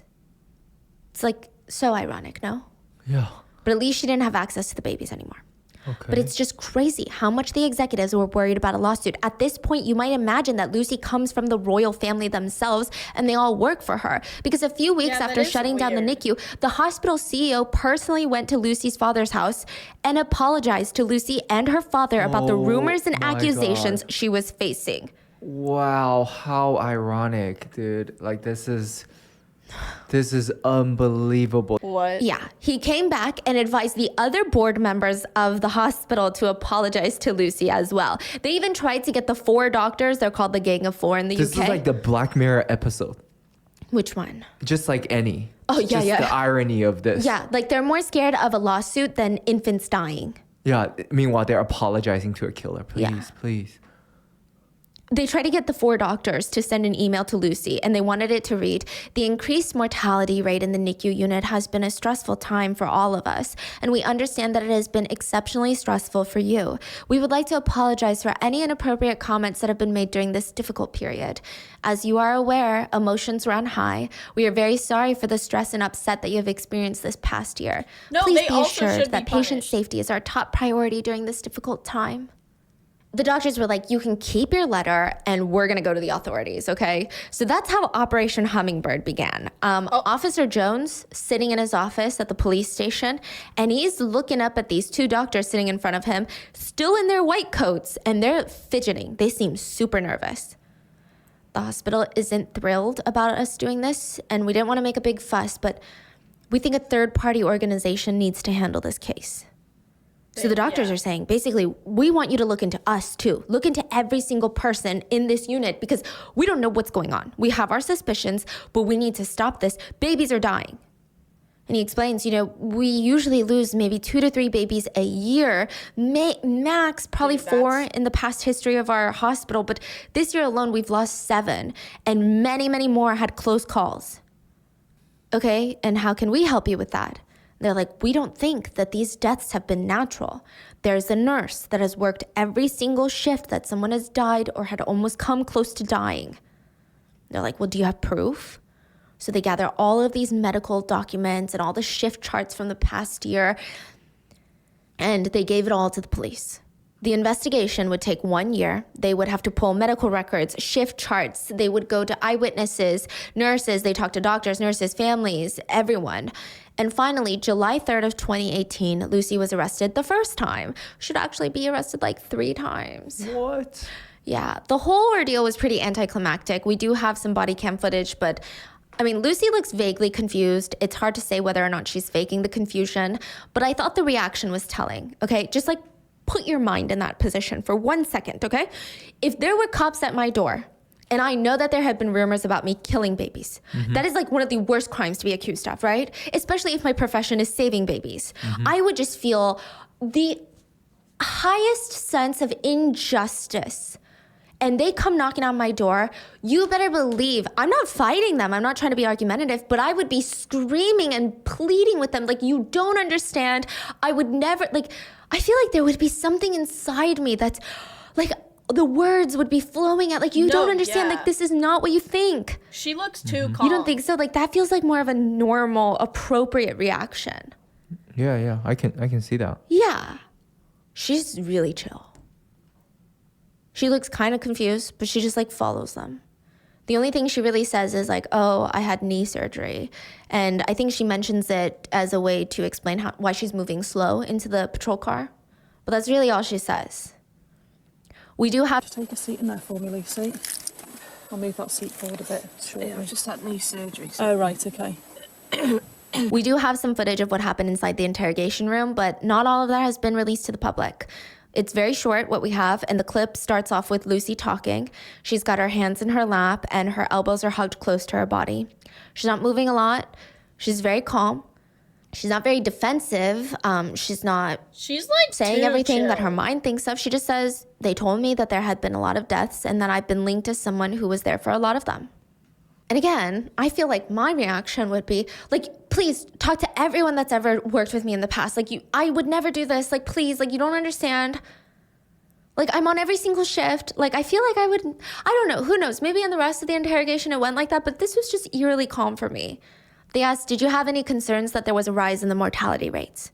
Yes. So tell me about that. What concerns did you have? I think we all just noticed as a team in general, the nursing staff, that this was a rise compared to previous years. Did you have any concerns that there was a rise in the mortality rate? Yes. Okay, so tell me about that. What concerns did you have? I think we don't just notice as a team in general, the nursing staff, that this was a rise compared to previous years. The police didn't get much out of Lucy during the interrogation, but they did have a warrant to search her home, and they found lots of crazy things in there. So let's go over the craziest parts. We talked about the notes with Dr. Crush's name and hearts all over them. Yeah, that was alarming. The nursery, that was alarming. There was also some other notes that I'll go over in length. But one thing is, Lucy still maintains this narrative to this day that she is innocent and that she was a scapegoat for the hospital. So just keep that in the back of your mind while I tell you everything that they found in her home. Medical documents. When authorities searched her home, they found multiple sheets of medical records for more than one baby that passed. This is Aren't you like not supposed to bring those home? super illegal. Nobody is allowed to take home patient records. That's enough proof for me. Didn't mean to take that off. That's enough proof for me. That's it. Okay. Jail. Nobody is allowed to take home strictly imagine all the violations. Just because you're my nurse, you can have all my medical documents hidden under your bed, because that's where it was hidden. It was hidden under Lucy's bed. Yeah, like, I don't think so. I would be very uncomfortable if my doctor had my medical records under their bed, or my nurse. Even if the patient is just a baby, even if the patient has passed, you can't just take home these records. Authorities believe that these were her trophies. You know how serial killers bring something from the victim or the crime scene, something to remember each kill by? They think that this was Lucy Letby's trophy stash. They said it was hidden under her bed. It was almost like a sacred place because even her bank documents weren't even under her bed. Like things that most people would typically prioritize more than like random scraps of papers from work. Because that's how she tries to claim. She's like, oh, I must have accidentally had them in my pocket and then brought them home and then never got rid of them. Yeah. But she actually moved houses in late 2015. So that means she also brought them to her new house and then forgot to throw them away. When she was confronted with that, she just said, oh, I just like to collect paper. Like I'm kind of... In that moment, I would have beat the shit out of her. In that moment, that would have been my final straw. a hoarder. It's not because I'm like looking up the families on Facebook, because that's what she was doing. Wow. Holy. I don't know how she was able to try and even look the investigators in the face and argue this, but Lucy Letby looked up a lot of the parents of the baby's victims on Facebook, and this is the disturbing part, okay? This is why I keep thinking of grief vampire while I'm researching this case. I just keep thinking of like this image of someone who gets off on people's grief, like someone just standing at a funeral, like soaking in all this energy. She would do this around baby death anniversaries for these victims, because parents will usually post like, it's been 1 year without you, it's been 2 years. It's a moment of grief and reflection and love and all these complicated emotions. And during the holidays, which is another moment for families to reflect and talk about. What? Well, I would love to know. I would love to know what she says about that. And she's like, how the fuck do you even justify that one? These types of things. She would look up the parents every so often on Facebook. And when I say every so often, that sounds like once or twice a year. In 1 year, it was like 2,300 something.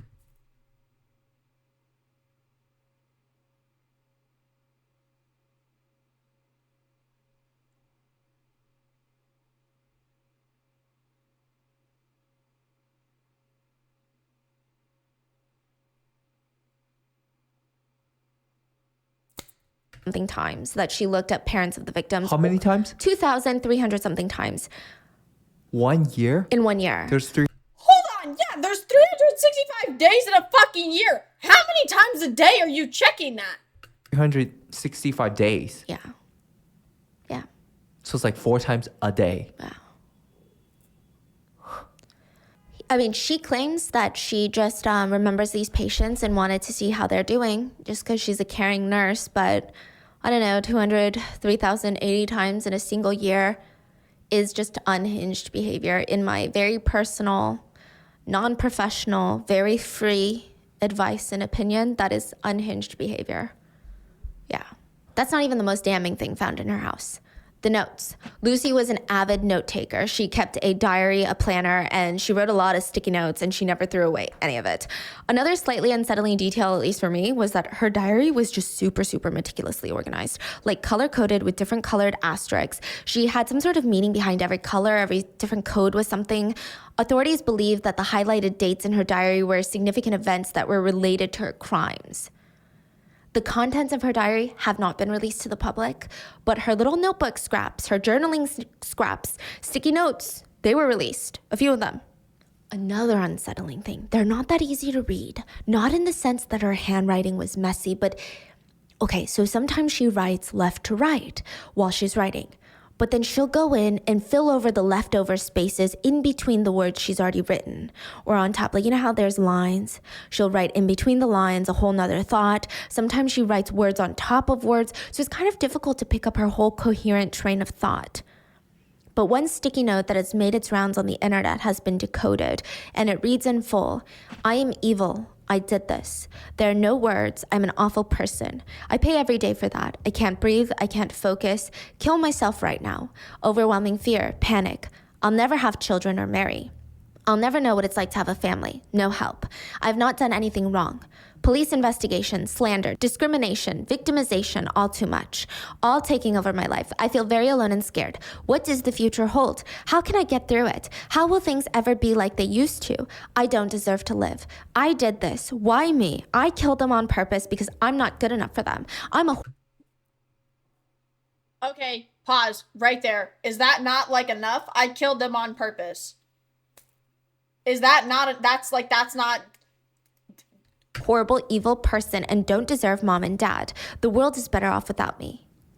Lucy's attorneys argued that this was not a confession, that this was Lucy writing through her emotions about being accused of killing babies, and that it was just her trauma. She was having a mental breakdown. The authorities disagreed.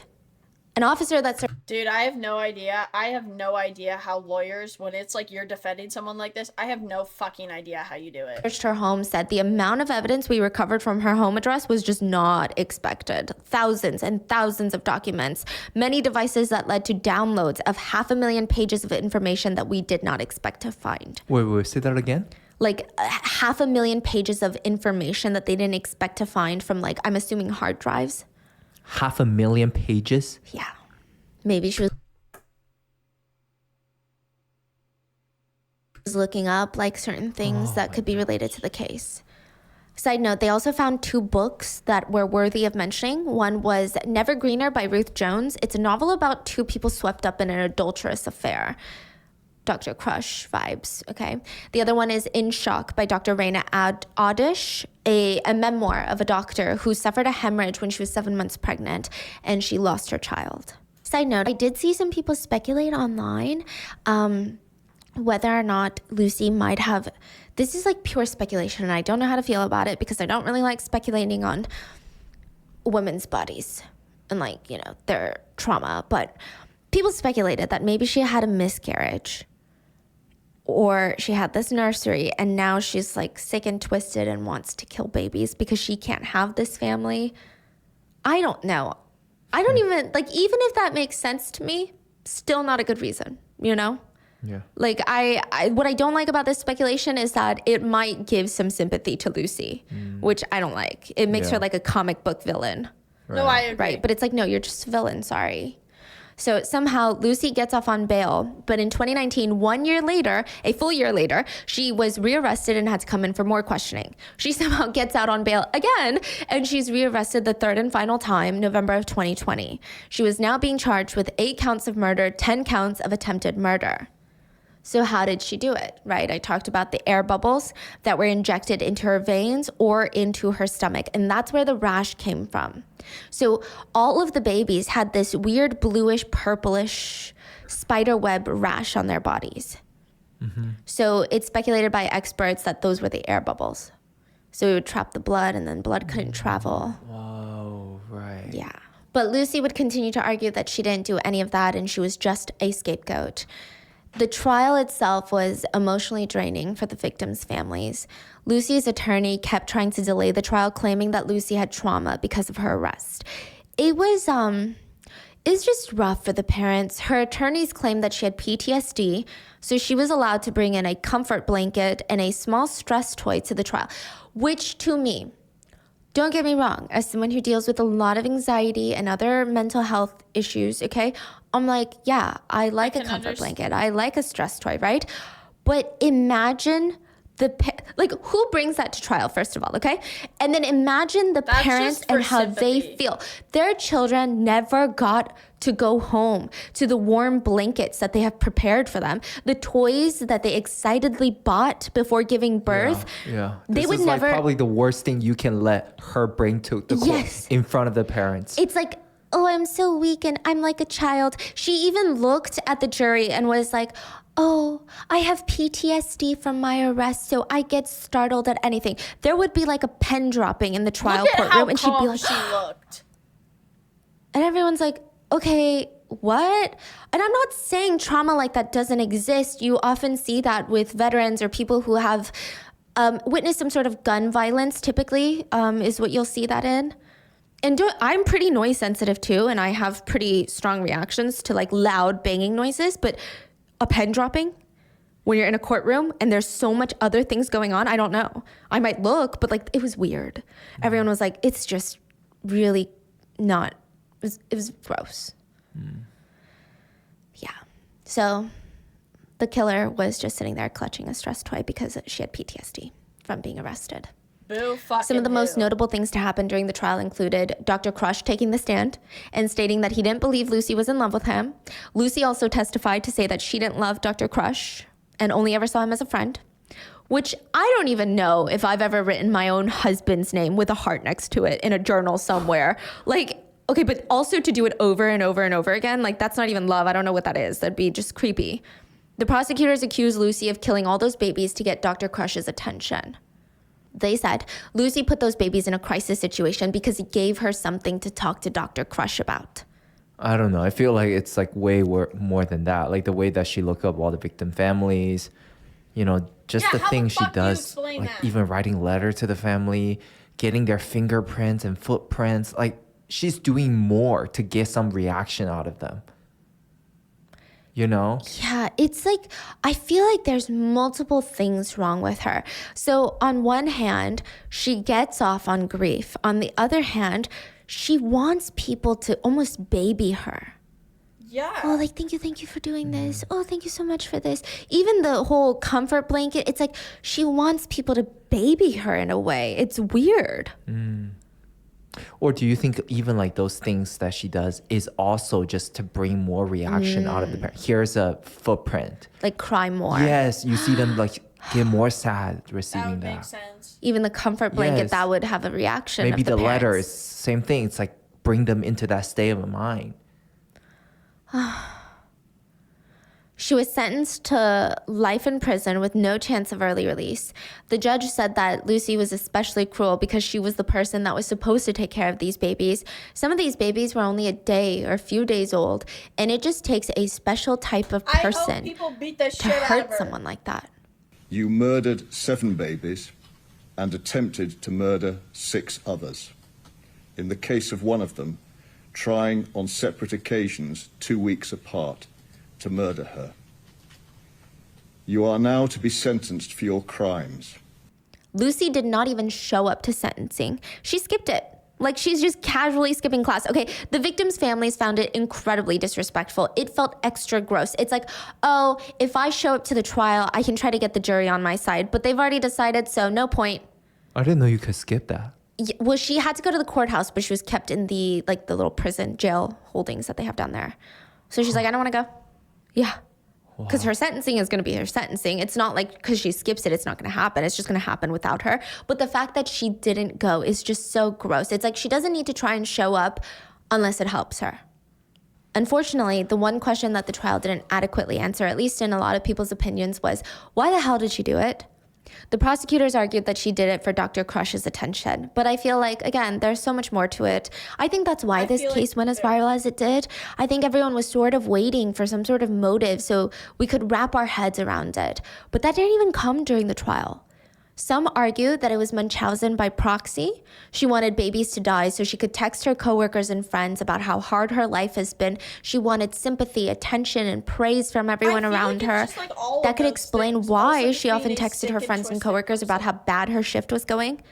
But a lot of experts theorized that if that was her ultimate goal, she would have done a bit more, they think. Like, she would have pretended to save the babies and be hailed as some sort of hero, or push them to the brink of dying and then, quote, bring them back, so to speak, so that she could receive some sort of praise and admiration. Others think she did it specifically just to get Dr. Crush's attention and somehow use these traumatic experiences as a way to bond herself closer to him so that maybe he could leave his wife. Maybe it was a shared experience that he didn't have with his wife. Others speculate that she just wanted infants to suffer. There was evidence that she used tools to jam it into their throats to make them bleed. Like, that to me is just so graphic. So maybe it's the pain aspect that she wanted and she's just a sadistic killer. Some argue that she is the angel of death, which is a type of serial killer who is usually employed as a medical practitioner or a caregiver that intentionally kills people under their care. So the angel of death typically starts off by believing they're doing a favor for the patient by killing them, because now they no longer have to feel pain or suffering. They act like they think that. I don't think deep down they think that, okay? But usually this escalates to them just killing people with like common colds. And like reasonably healthy and easily treatable patients, they'll just kill them. Even the angel of death type can be divided into 3 subgroups. You've got the mercy killer.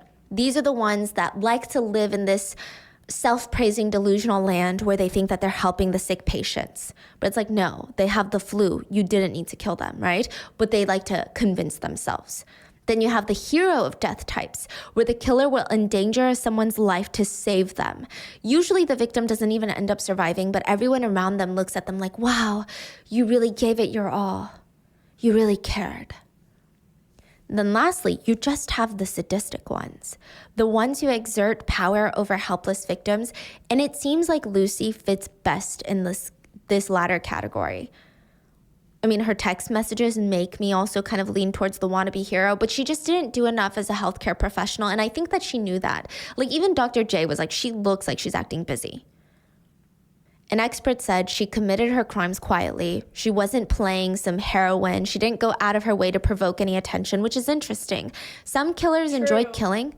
They like playing God. They get a kick and a pleasure out of it. She causes harm and purely just gets pleasure out of it. Yeah, that's what I think too. As I'm listening is, I feel like she has zero care for these babies.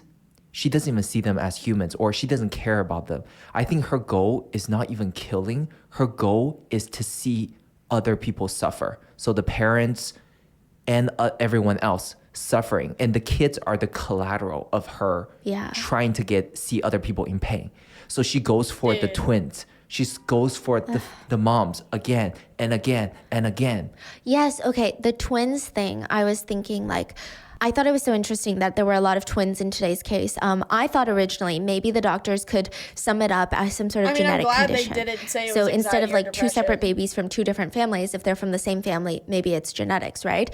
But as you're saying that, I'm like, oh, because after losing one baby to lose another baby, it's probably a different level of grief from just losing one child. Not to compare, it's not a comparison game, but it's like a further enhancement of that grief that maybe she wants to see. Yeah, she just saw that. She just saw this mom breaking down. Yeah. And now she's trying to do it again. Like, no, like that's what she's feeding off on. Like, from what I'm hearing. Like, that's so sick. And the kids are just collaterals for her to get there. Yeah. Like, you know, like we talk about serial killers. There's even killer years later, they feel regret, right? They're like, oh, this is consuming them. Yeah. Like, this feeling is consuming them. Like, I don't even think honestly, that I wouldn't be crosses surprised her if she mind did. about what she does. She's just thinking about like the families, what they're doing, and then she wants more of that. She's not feeling regret. She wants more. Oh, yeah. Other people trying to block it out, no, but she wants more. And she's hunting them down on Facebook. Hi, Parker. Yeah, it's Dude, the Facebook thing is fucking crazy. Checking like 6 times a day. That's wild. And I think also to go after parents, because you always hear like losing a child is a very unique type of grief nobody will understand.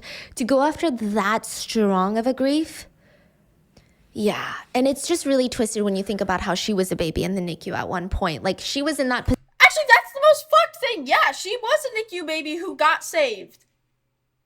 That's the worst part. She literally got saved. But instead of a serial killer nurse, she actually had a nurse that did their job and probably cared for her and really put in a ton of energy to make sure that she would stay alive. And that's the only reason. So that's where this crime. There was a nurse who basically just killed NICU babies.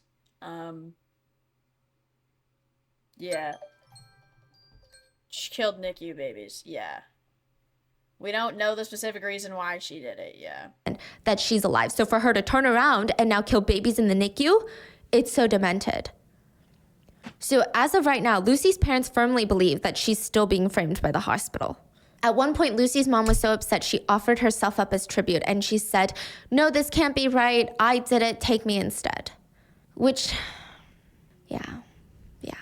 You'd be surprised. There's actually a couple more people that defend Lucy. She's got quite a bit of supporters. Most of them are her old friends who knew her. And one former friend said, "Unless Lucy turned around and said, 'I'm guilty,' I will never believe that she's guilty.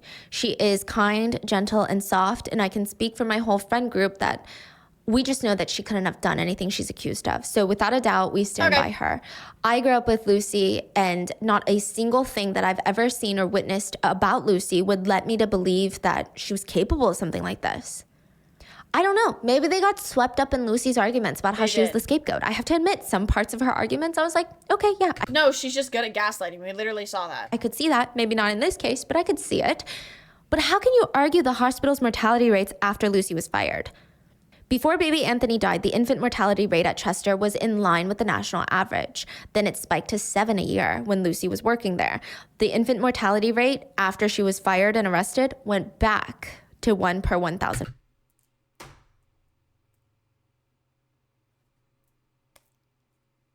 Coincidence? Oh my god, that's so crazy. No, this it definitely couldn't have been this girl. That's crazy. Go to hell. Births.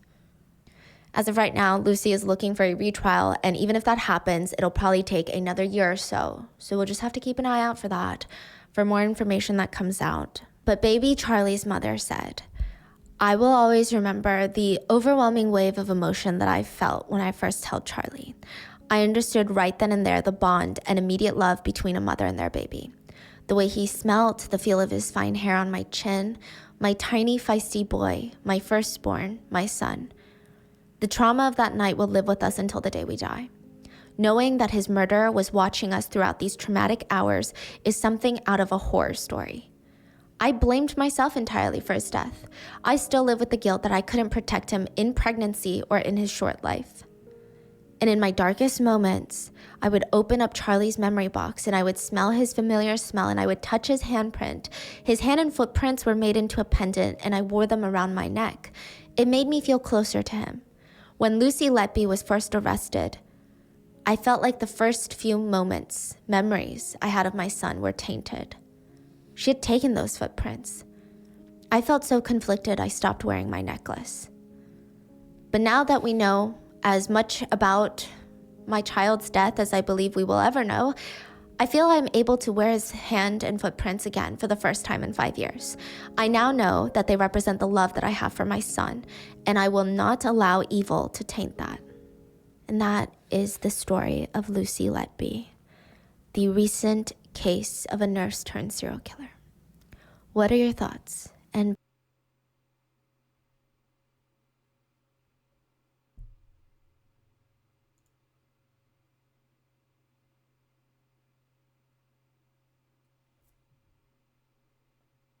What the fuck?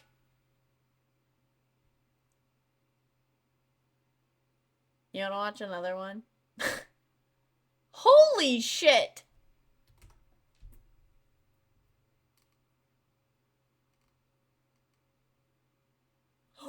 Wait! Does anyone know? Yeah. Wait.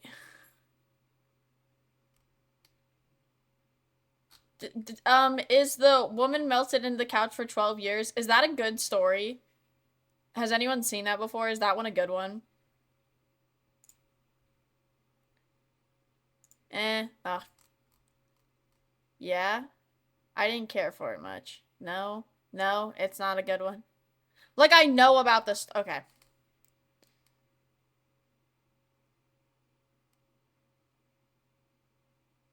It's kind of boring, but I like the story. Do the one where the parents have their kids kidnapped. What's that one called? Parents paid? Is that, I'm guessing? Parents paid for their teens to be kidnapped from bed and taken to elite torture academy. That one?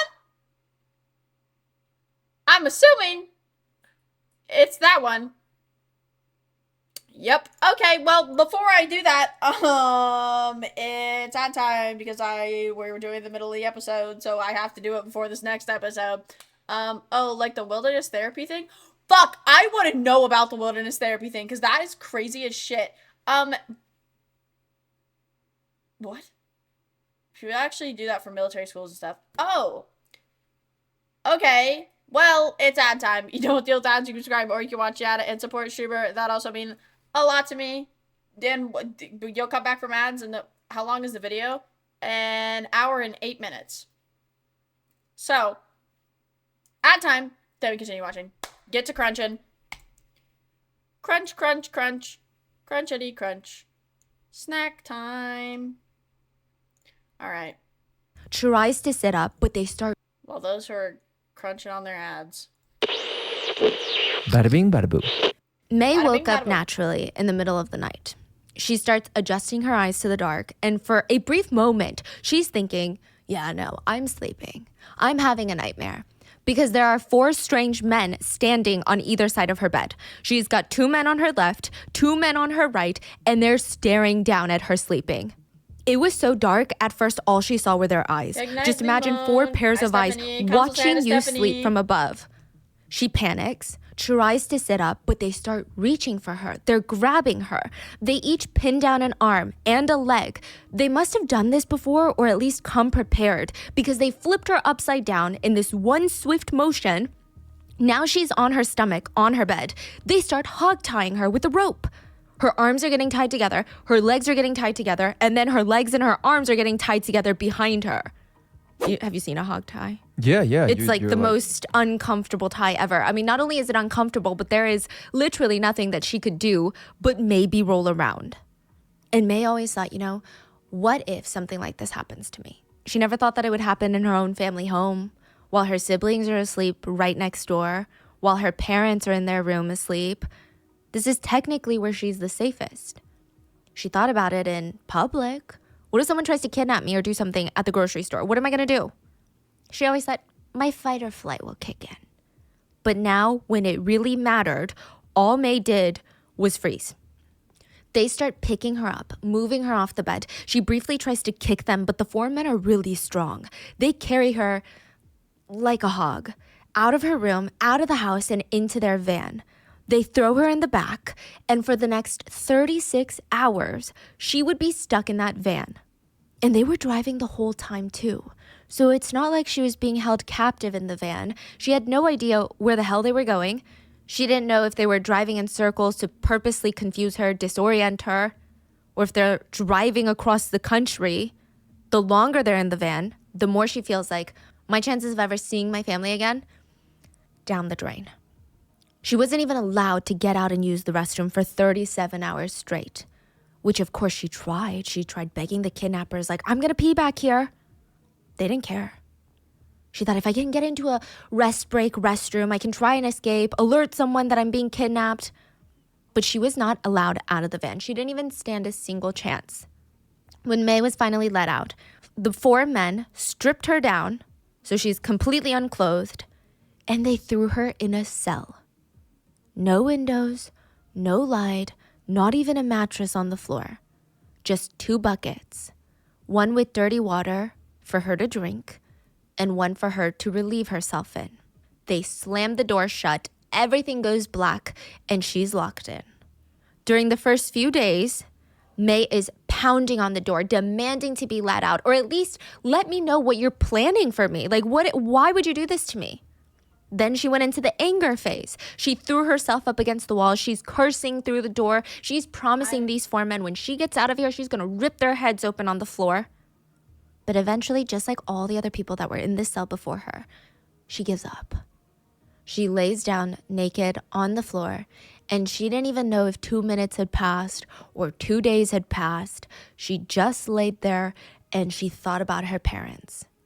And she kept replaying over and over again in her mind the last time that she saw them.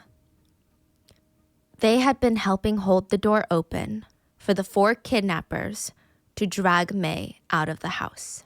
That was the last time she saw her parents. What the fuck? I thought it was gonna be like a sweet ass moment of like, because like the.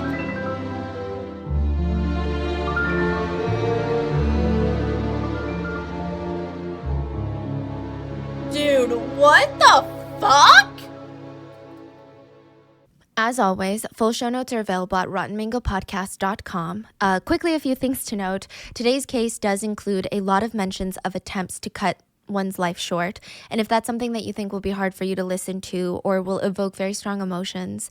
Oh, also today's case is a little stomach churning. There's a lot of gross details which we have to address. So if that's also something that's difficult to hear, this might be the best one to skip, and we can see each other again on Sunday for the mini. Pause this for a second. If anyone wants to tab out of stream or pause stream or anything, that's so okay. Take care of yourself. We're gonna watch this though, so this one will be a little heavy, but if you need to tab out, leave stream at any point. Please do that. Please take care of yourself. Also, today's case takes place in China. We worked with our wonderful Chinese translators on this one, but as always with any foreign case, or really just like any case in general, let us know if there was something lost in translation or if there's anything that we left out. So with that being said, let's get into it. May was in what the others called the silent room. The silent room has no windows, no lights, no vents. I mean, it's a box. It's a cell with one door in and one door out. That's it, just one door. And this door is always triple locked, quadruple locked. I mean, you would think that they're imprisoning some of the world's most dangerous criminals in a cell like this. But most of the people held in the silent room were between the ages of 9 and 17 years old. Almost always, they were naked. You would not be able to leave for any reason for close to 2 weeks. On average, people were kept in there 8 to 9 days. Holy shit. You wouldn't be allowed to brush your teeth, your hair, even shower. You wouldn't even be able to look into a mirror. And like, okay, that sounds dumb, Stephanie. If I'm being held captive, the last thing on my mind is looking in a mirror and plucking my eyebrows. And I agree. But a lot of people said, it's so dark in there, and you're left with nothing but your thoughts, and you're being treated like this animal, you start to lose your sense of identity really quickly. You start to feel like you are not even in your own body. Your identity becomes a void. There are some arguments on whether or not the silent room is worse during winter or during summer. But I think most of the victims would say summer. Yeah, I feel like there summer. are no vents. The temperatures inside can easily get up to 104 degrees Fahrenheit. And the rooms are smeared with human feces that has dried. It's dank, it's musty, it's moldy, and all you get are 2 buckets. One with dirty brown water, so it's probably safe enough to drink, but not clean enough, if that makes sense. And then another bucket to relieve yourself. Every day at random times, so you never fall into a routine. You don't even know if it's nighttime, daytime, like time loses its concept. A man in a white robe opens the door, throws you a boiled egg and some rice that tastes straight up like glue. That's all you eat the whole day. A tiny little bowl of rice and 1 boiled egg. What in the fucking The cult? captives would actually try and listen for footsteps when the captors were coming to give them food, not because they dared to try and escape. At that point, you're probably 5 days in and you know that's dumb. But they just wanted to be near the door for at least a moment when it opened so that they could get a little bit of air that wasn't human feces. The only place for you to sleep is on the ground. So you just lay there naked on the ground, but Clearly, this place is not sanitary. The room is filled with cockroaches, rats, and millipedes, so the ones with 1,000 legs. A lot of captives remember feeling fear that they're unclothed, they're vulnerable on the ground, and then these insects and animals, they're scared that they're going to crawl into them or start nipping at them or eating them. Xiao Yang was in the silent room, so we're going to call him Yang for the rest of this episode. But he had been in that silent room just like May. He wanted to escape every second that he was in there, but he also had a lot of time to think about it. And there was just no way to escape. These men were smart. They confused him. Before bringing him into the silent room, they disoriented him. They walked him through a bunch of random hallways. He's just being pushed and shoved by these scary men in these white cloaks. They look like white floor-length robes from ancient Tang Dynasty times. It's just unsettling. This is happening in like 2017. Why are they wearing that? What the fuck? I didn't think it was that recent. Why are they all in uniform? Why are they all walking in sync? It was as if they were forming this human bubble around him, just keeping him going. They would turn left, right, left, left, left again, and then they opened a hidden door. At this point, he doesn't even know where he is in the building. It looks like he's outside now because he can see the sky, but is this the second floor courtyard? Is this the backyard? He doesn't even know. There's just walls that go up at least 12 feet. There's no ledges. He can't crawl out of there. And in front of him, there's 3 doors. It's creepy. It's like one of those hypothetical questions. You have to open one door. One room has a raging fire. The other one, a starving lion. And another one, there's a monster. Which door do you choose? That's what this feels like. Young said he was so terrified, his whole body tensed for a minute. And then finally his instincts kicked in. He remembered these evil men in cloaks hadn't taken his phone. So in this swift motion, he reaches into his pocket trying to catch them off guard, pulls out his phone, and starts recording the men in white. He's pointing the camera at their faces, trying to get all of their faces in there, and he's like, I'm going to call the cops on you. One of them knocks his phone to the ground, and in that moment, his fear slips away, and he's just angry. They shattered his $900 phone. That he saved up months to buy this phone. And then slowly it dawned. Any possible way out of here, like calling the authorities, it shattered with that phone. 17-year-old Young absolutely lost it. I mean, he went feral. He's thinking, this is my only chance before, I don't know, I get sacrificed. Like, these men are creepy. Why the hell are they wearing cloaks? This feels like they're going to perform some sort of ritual on me and I'm the sacrifice. He starts physically fighting to try and escape from the door that they just came through, but he's outnumbered. The group of men, they hold him down. So there's about 3 of them that hold him down. One of them is just watching, walks over to one of the 3 doors in front of him, swings open the door. They throw him in and pin him up against the wall. He's now in the silent room. He's still thrashing around, but he's kind of taking in his environment, and it's bad. All he sees are 2 buckets, and the entire room the smell made his eyes water. It's like stinging his nose. It reeks of human waste that's been sitting for decades. After understanding, oh my God, I could be trapped in here, because that's what it feels like. I feel like they're going to walk out of here and lock the door. Young starts freaking out even more. He's trying everything. So at first he's screaming, like trying to get their sympathy. Like, I'm so sorry. I don't know what I did wrong, but I'm sorry. I'll never do it again. And then he gets angry and he's like, you know what? When I get out, you're going to get arrested. You can't just do this to people. And then eventually, out of sheer desperation and honestly some truth behind it, he starts begging. Please, can I just use the restroom for a second? Please, I need to go to the restroom. Please, just let me out. Young tries one last time to physically push back against the men that are holding him up against the wall. And they're not even just holding him. They're like slamming him back, slamming the back of his head onto the hard surface. And then he goes numb. He stops fighting and his eyes go blank. The men must have noticed because they let go of him and they just watch him slump down to the ground. In his extreme fear, Young had defecated himself, which is more common than you think. When someone is in a life or death situation, the nerves in the digestive tract, they start contracting rapidly and you might lose control over your bowels. So he pooped himself. And he slumped on the ground, just defeated, because he's never done that before. And he watches all the men file out of the room, slam the door shut, and he hears all these metal locks clinking. Eventually, he crawls over to the door and starts pounding. Please, hello?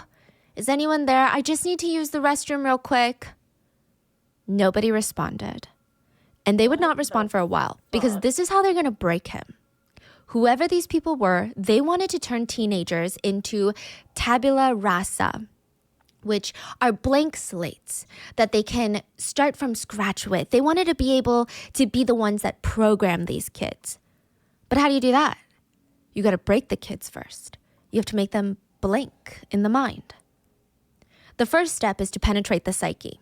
The only way to destroy a person's mind was to find your way inside first. You have to get into their heads, but not in the way that it's like, oh, put yourself in someone else's shoes. No, you make them vulnerable. You make them weak so their minds aren't heavily guarded. And once you get in their head, you see what they value. Maybe they value dignity. Maybe it's privacy. Like, what do they like about themselves? What the fuck? And then you start breaking it apart piece by piece until you're left with nothing. You strip them of their will, you break them psychologically, physically, everything. These people are never half-assed about this part. They think this is the most important part in their goals and plans. You can't just assume, oh, well, I'm sure this person is broken enough. These people make sure you're broken in that silent room. No matter how long it takes, they've got the patience. They will wait to exhaust every last ounce of willpower and fight that you've got left in you. And then, only then, tabula rasa, blank slate. Stripped of humanity, individuality, you are moldable into whatever these men have in store for you. And the first thing that they program into your mind, once it's new, is fear. Young had no idea how much time had passed in the silent room, but he definitely felt like he was breaking. I mean, he's sitting there marinating in his own feces.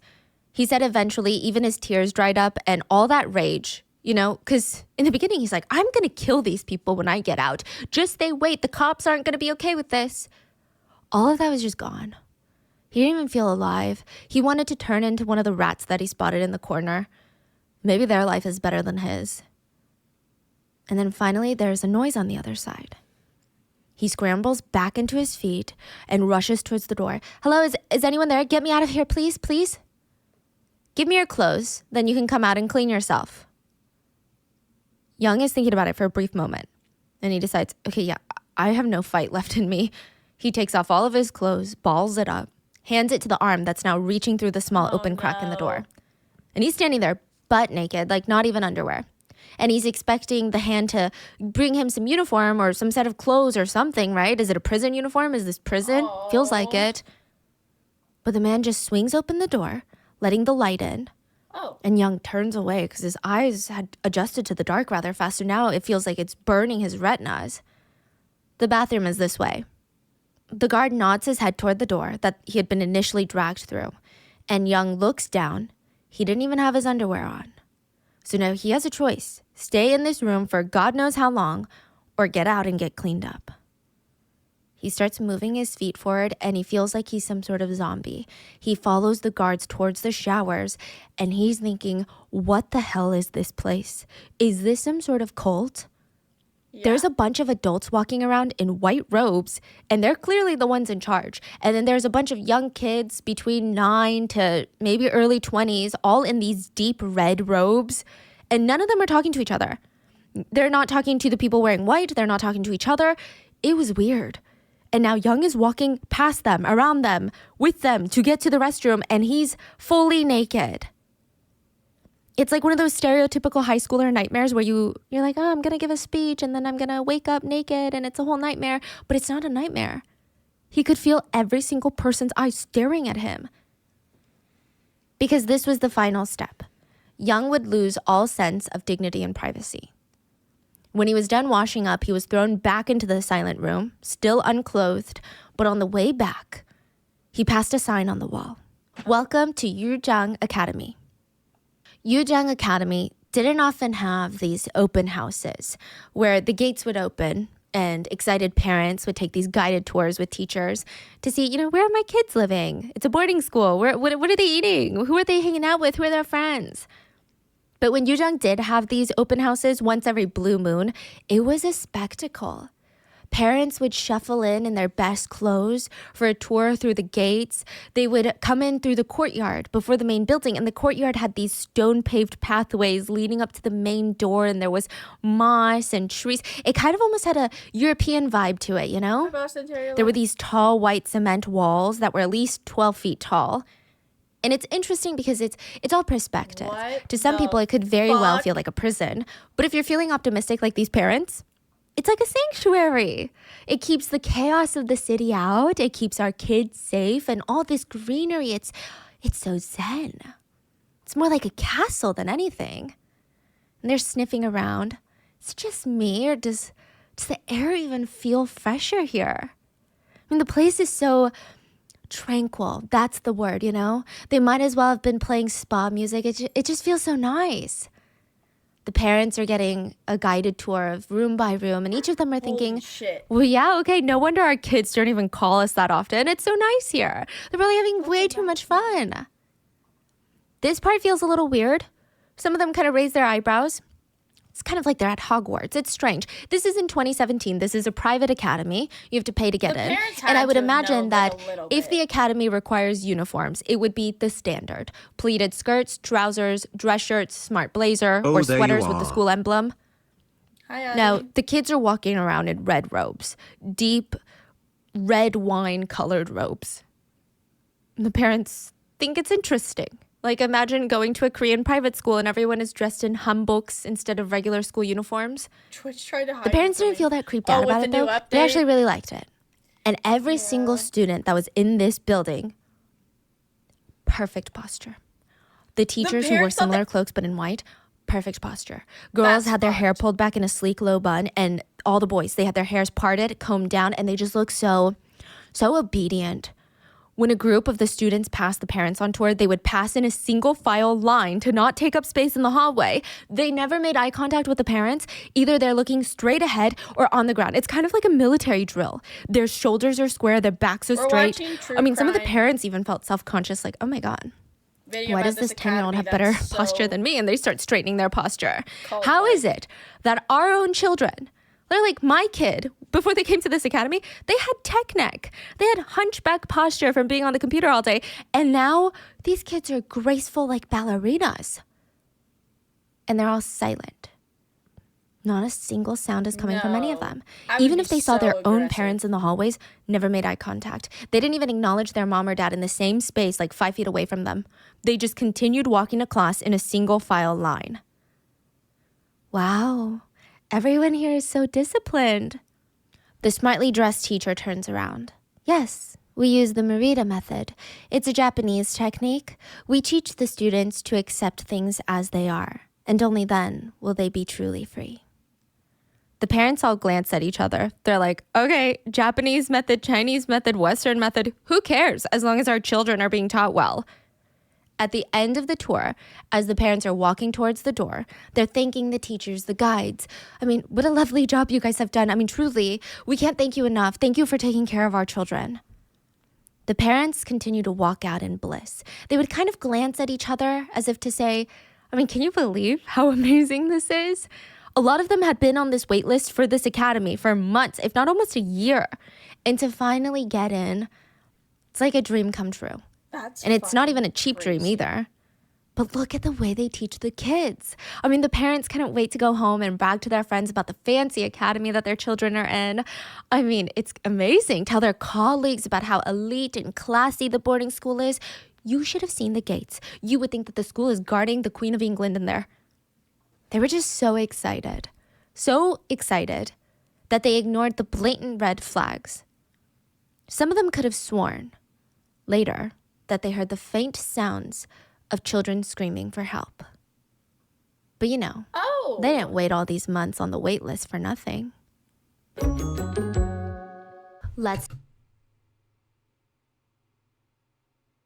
talk about spooky season. Okay, spooky season is here full force and I'm thick inside of it. Spooky season for me lasts until about Christmas time. And every weekend during these last few months of the year, I love a movie night. I mean, there's just some shit. I can slug it. Comedy is gone. They're Council, just close another your eyes. person in a red cloak. They're part of the bigger picture. They would be given some basic human necessities, like a dorm room to share with other students, and still no AC. So it's like 100 degrees in that dorm room. Get They that get back. a flushable toilet, a bit more food, but that's about it. They were essentially prisoners in a torture academy. They would have to wake up at 5 a.m. every single morning. First thing that they do is pray to the Confucius statue outside. It's like this massive statue of Confucius. They would have to attend classes where the teachers would just hand out pages upon pages of old Chinese literature, and they would have to memorize the pages word for word, not even soak in the knowledge from it, but memorize it word for word and then rewrite it. They're not even learning. It's nothing at this point. It's just memorization that they forget.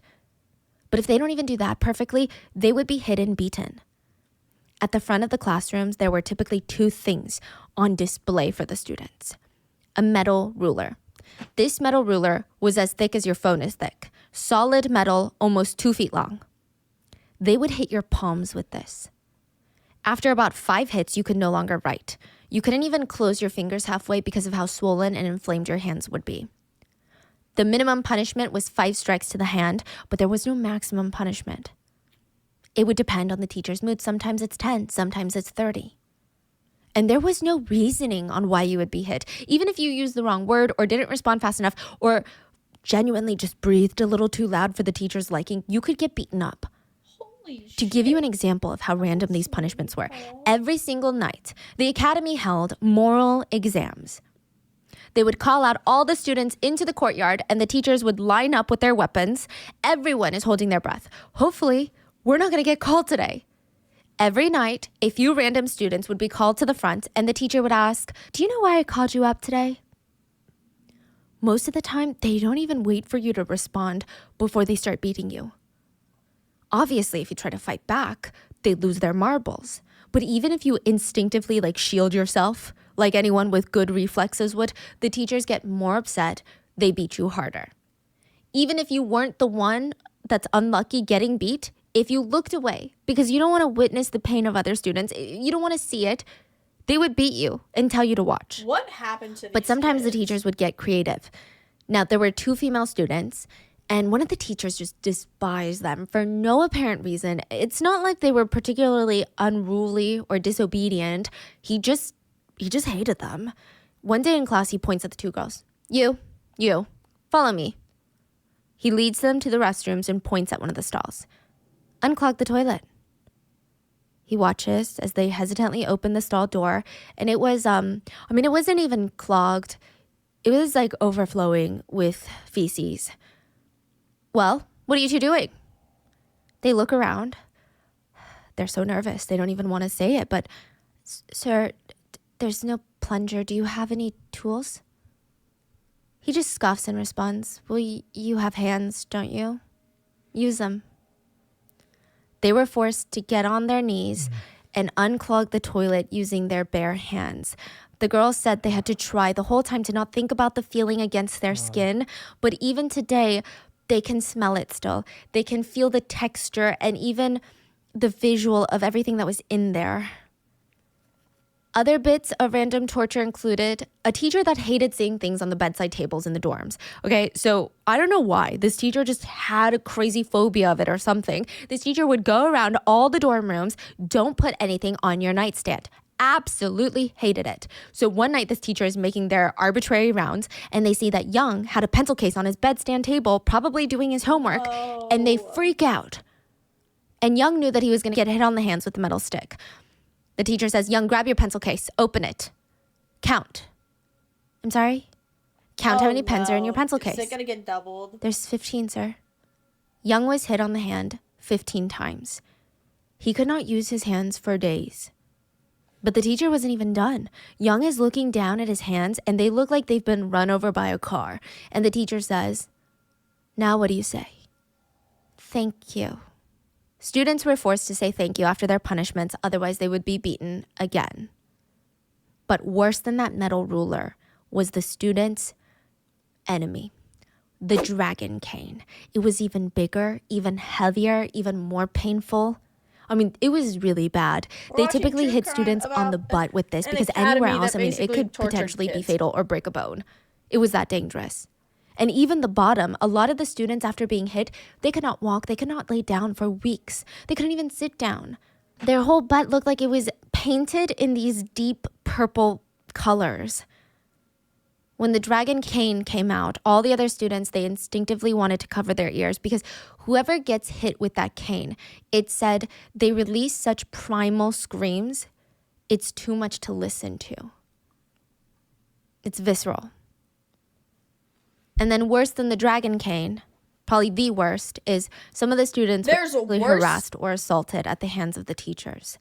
One teacher would force Young to sleep in the same bed as them and caressed his thighs. Reportedly, he never went further than that, but Young remembered how traumatized he was, how scared he was when the teacher would whisper in his ear, "I will track you down if you ever get out of here." And Young's situation was bad, but it wasn't even the worst. It's speculated because a lot of the social stigma, a lot of the essay or the harassment didn't even come out. But we do know that there was a 20-year-old girl that was stuck in this academy, and the instructors would rip out her hair as punishment and stick pens into her private areas. It just was a never-ending cycle of, okay, classes, being on the edge of saying the wrong thing, breathing the wrong way, getting beaten anyway, even if you did nothing wrong, then going back to your dorms and facing harassment only to start the miserable cycle again. But sometimes the teachers would have you skip class altogether and just participate in hard labor. At one point, the academy is getting so popular amongst parents that they're outgrowing their current building. So instead of hiring a legitimate construction company, the students were forced to move bricks by stairs from like the first floor to the 5th floor. All day, 7 days a week. If they didn't do it fast enough, We're they watching would get true beat. crime about an academy that basically Young, who was on tortured brick duty, he said there were so and many did just the times he worst wished things someone would just possible to, drop a like, stack of 9 bricks on through his head and kill him. 20-year-olds to Yeah. like reprogram And the them. irony was not lost on any of them. They're not getting paid to do this hard labor. They were getting punished while they're doing it. And not only that, but their parents were paying the academy for That's them to be living like fucked. this. Young said, "Our parents paid them. They didn't even treat us like human beings." This boarding school does kind of remind No, how the fuck would you pay for your kids to go here and then see how different they are and not do anything? me of the Stanford prison experiment in the sense that the mind games are so strong. So technically, the red cloaks, the students, the captives, they outnumber the adults. They could easily try and overpower them. A lot of them have better stamina. They're teenagers, right? They've got more energy. But because of how deprived they are and how broken they Holy were shit, from the that's silent so room, true. these kids became enforcers of the rules. Now it's not just the white cloaks looking to see if some of the students messed up. The students started ratting each other out. All for what? For a piece of sugar. Not even a piece of candy. Like a little piece of cane sugar. These students barely got enough food. And not just taste-wise, but these students were heavily malnourished. I mean, they were fed disgusting molding food at the time. The students mainly ate scrambled eggs, but it was as if someone wanted to put as little egg as possible. Like they're leaving half the egg liquid out to save and then throwing in the whole eggshell. They said the scrambled eggs were just 90% eggshell. Rotten vegetables would be turned into rotten soups, and the headmaster specifically told them, "We make you eat this food to train you to be better." One time a student picked up his chopsticks, pulled something out of his soup. It was an old washcloth cooked into the veggie soup. A piece of tablecloth. Yeah. It was common for students to have ulcers in and around their mouth, which is caused by insufficient intake of certain vitamins and minerals. Like these kids, they have no reason to keep going. They had no reason to want to stick around. This piece of sugar was their reason. This became forget about getting out of here. Forget about family, life, and friends before all of this. No, this piece of sugar was heaven, which later would be very traumatic. A lot of the victims said they lost so much self-dignity. They lost what it meant to be a human in here. Once they got out, they were so shocked at how... Yeah. Honestly, how do you get, like, she's probably about to say, how do you get out and then go back to your normal life? Like, I feel like that's just not something that can happen. how low they were willing to go for a piece of sugar. Sometimes they would rat out another student, hear them get completely beaten in the room right next door, or sometimes it would happen right in front of them. They would be hit with the metal stick or sometimes the dragon cane, and the student would be crying out in pain, but they didn't even care. They would be smiling, staring at the piece of sugar in their hand, debating, should I eat it now or save it for later? It's like Lord of the Rings, my precious. But there would be little moments of hope. The most recent one was a 9-year-old girl that got out of the silent room, and clearly it did not break her. She was rebelling non-stop, screaming at teachers, refusing to back down. At one point, she was pinned down by multiple adults and personally beaten by the headmaster of the academy. She was beaten about 30 times in the span of like a week. She still refused to back down. Wow. And the students in the red cloaks, they all glanced at each other because, I mean, this is one of the youngest. Is this the moment? Is this our rebellion? Do we back up this little 9-year-old girl? Please. In front of the whole academy, she was dragged out to the big Confucius statue in the courtyard. Yeah, the academy was obsessed with Confucius. Kneel. No. The 9-year-old girl is like, no, I'm not going to kneel. Kneel and ask for forgiveness. No. The teachers are now looking at the students because for a split second they see it. The other kids, they had pride, hope, excitement in their eyes. Oh. This is interesting time to raid. Hi, Raider Side Moon, Case to him. Right now we're watching true crime. Super, like, intense video about an academy that, like, tortured and did a lot of, like, psychological damage to children in, like, ages 9 through 20. Hey! If you look at the pin, there's your trigger warning just in case. Whoopsies! I really hope you guys like true crime. This is, yeah, read the pin. I hope you guys had a... Wait, did you show them? Did you show them the balloon? Did you show them the balloon? I love it. The perfect. Perfect. Did you show them? Did they love the balloon? I did show them. Slay, worked real hard on that. Worked super fucking hard on it. Lost a lot of brain cells, but you can't say that it doesn't look like me. It has my hat and headphones, so. Slay. Ryan, what's your chat called? I don't think I've ever known. God damn it! I read a side bootcase at him right now. I'm watching a true crime thing about a really intense video about like this academy that basically like tortured and did a lot of psychological damage to children like ages 9 through 20. I would appreciate it if you read the top pinned message right there just so you know what you're getting into. Hey! How's it going?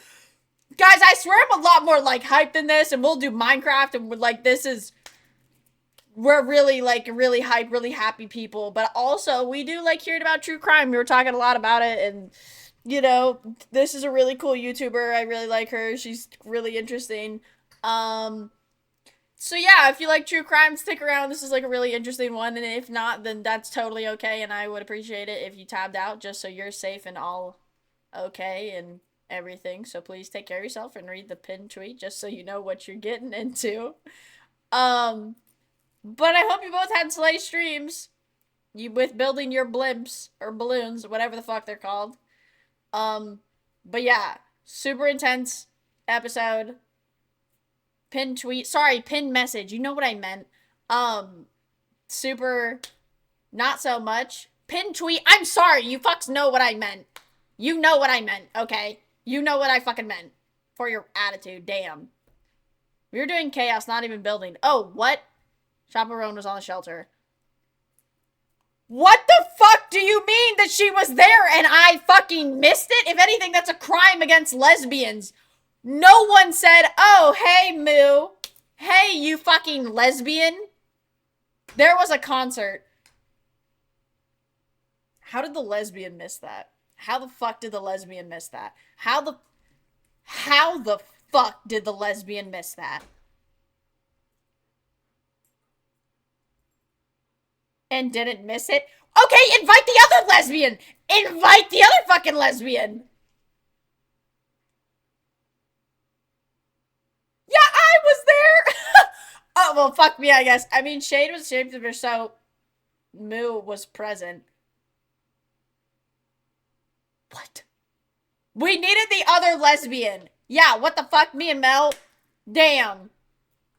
All the lesbians should have been there. Damn. We didn't know she was coming. You still could have been like, if she moved. Oh my god. No fucking way. Yeah, Shade was shape-shifting into a bunch of different people. Okay. No, that makes sense. Okay, Jesus was there too. Obama was there. Okay. That sounds like the shelter. Alright, that sounds pretty spot on. I mean, you know, when you love a lesbian, you love a lesbian. You gotta go to the... If Renee Rapp ever shows up, we'll make sure you're there. Renee Rapp did show up one time. At the lesbian temple. That did happen. Yeah. She did! I'm sorry, she did. I missed it! I'm sorry. No. I'll let... Anytime any gay shit happens, I'll tell you and be like, get your ass on right away. I'm still waiting for One Direction to visit. I wouldn't be surprised if that happens. Yeah. I'll tell you too. Ugh, the lesbians stick together. When in doubt, you can always trust a lesbian. We have a pact now. We do. We have a lesbian pact. I'll probably be on later. I have to place more sand and build. And place more sand.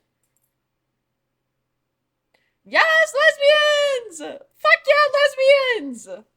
We love the lesbians here.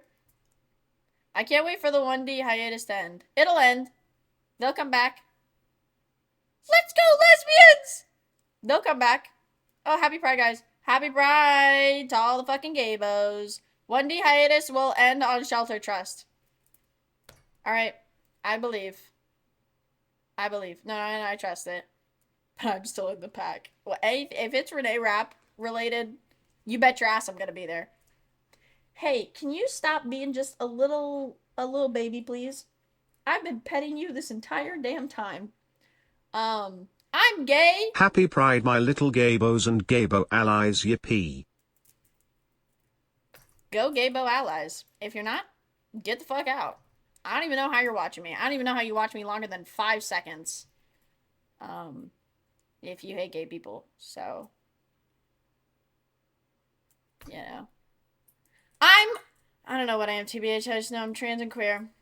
As long as you're happy and figuring yourself out and okay with yourself, that's what's important, okay? It's hard being a human. It's hard figuring that shit out. So, as long as you're okay, that's what's important. That's what matters to me. Gay! Okay. Okay. We have like 30 minutes left. We have like a little bit over 30 minutes left of this episode. We'll finish this and then go from there. Okay? We say? We do that? Mood change. Yeah, this is about to go real fucking depressing. Real sad as shit. Because especially we're about to go in like this movement. Yeah. Yeah, just check pin. If you can't handle it, I totally understand. Please take care of yourself. Or at any point you think you can handle it and then it's too much, of course, click off stream. But I'll probably do Minecraft later, so. Slay. Anyways. Thank you. Thank you, Audiel. I really appreciate that. There's merch. Fun fact, I have discreet Pride merch if you want it. And I also have really loud Pride merch that just says Gaybo on it, because, you know. Gaybos. Moo, I found out my crush so-called situationship literally lives with them. Oh. Shit. How the fuck is that a situationship? At that point, no, Lynn, at that point, you're better than that, and that's just fucking embarrassing for them. That's embarrassing that they live together and it's a situationship. That's crazy. So, that's not on you. If anything, good for you or unless you're gonna go for that red flag, then like, go for it. But if you're not, then like, slay. Because what the fuck? That's embarrassing as shit. Loser. Sorry, are we trashing on them or not? Do you want me to be supportive? I don't know. What are the vibes? They're just calling it a situationship because they don't want me to know how serious it is. Oh, then they're the biggest fucking red flag. What the fuck? No, that's sus. But yeah, no, I'm done with them. Wait, that's good. Because that's like, they're like keeping you around, kind of. No, fuck them. Council, fuck them. What the hell? That's so icky. Ew. Ew, ew, ew. Ew. Bitch. No. Yeah, that does sound like backup. The fuck? Then I'll kick their ass. Bitch. Bitch. Council will pull up. Okay. Okay. You don't want to make the council upset. I would know. Oh! Bitch! Why are you... Devin, thanks for the 2 months. I'm not calling you a bitch. Meep. Y'all are real ones. No. Council has your back. Also, they're just a red fucking flag. Guys, I really need to get a mic. I really need to buy a mic. No, I know, I just like saying that word. Bitch! It's a good one. That scared me so bad. Oh, well, yeah, that happens sometimes. Look at my balls. Bitch. No, that's a good one. Bitch is just like a good one. You can say it like /pause, /neg, / can you buy me one too? I like your balls. Thank you. Not to mention it's with their bandmate. Oh, they're doomed from the beginning. I'm praying on their downfall for you. The band's fucked. Also, that's even more embarrassing. That's like just worse.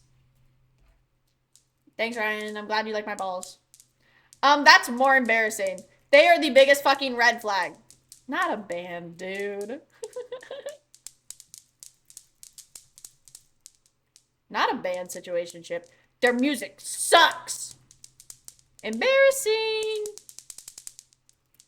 Embarrassing. I love trashing on people. Like, I love supporting people when they're just like, oh, this isn't working out. You could be a total fucking stranger. I literally asked the council, I'm like, spill some tea to me. I just love trashing on people who deserve it. And a lot of people deserve it. A lot of people are just shitty. So, you know.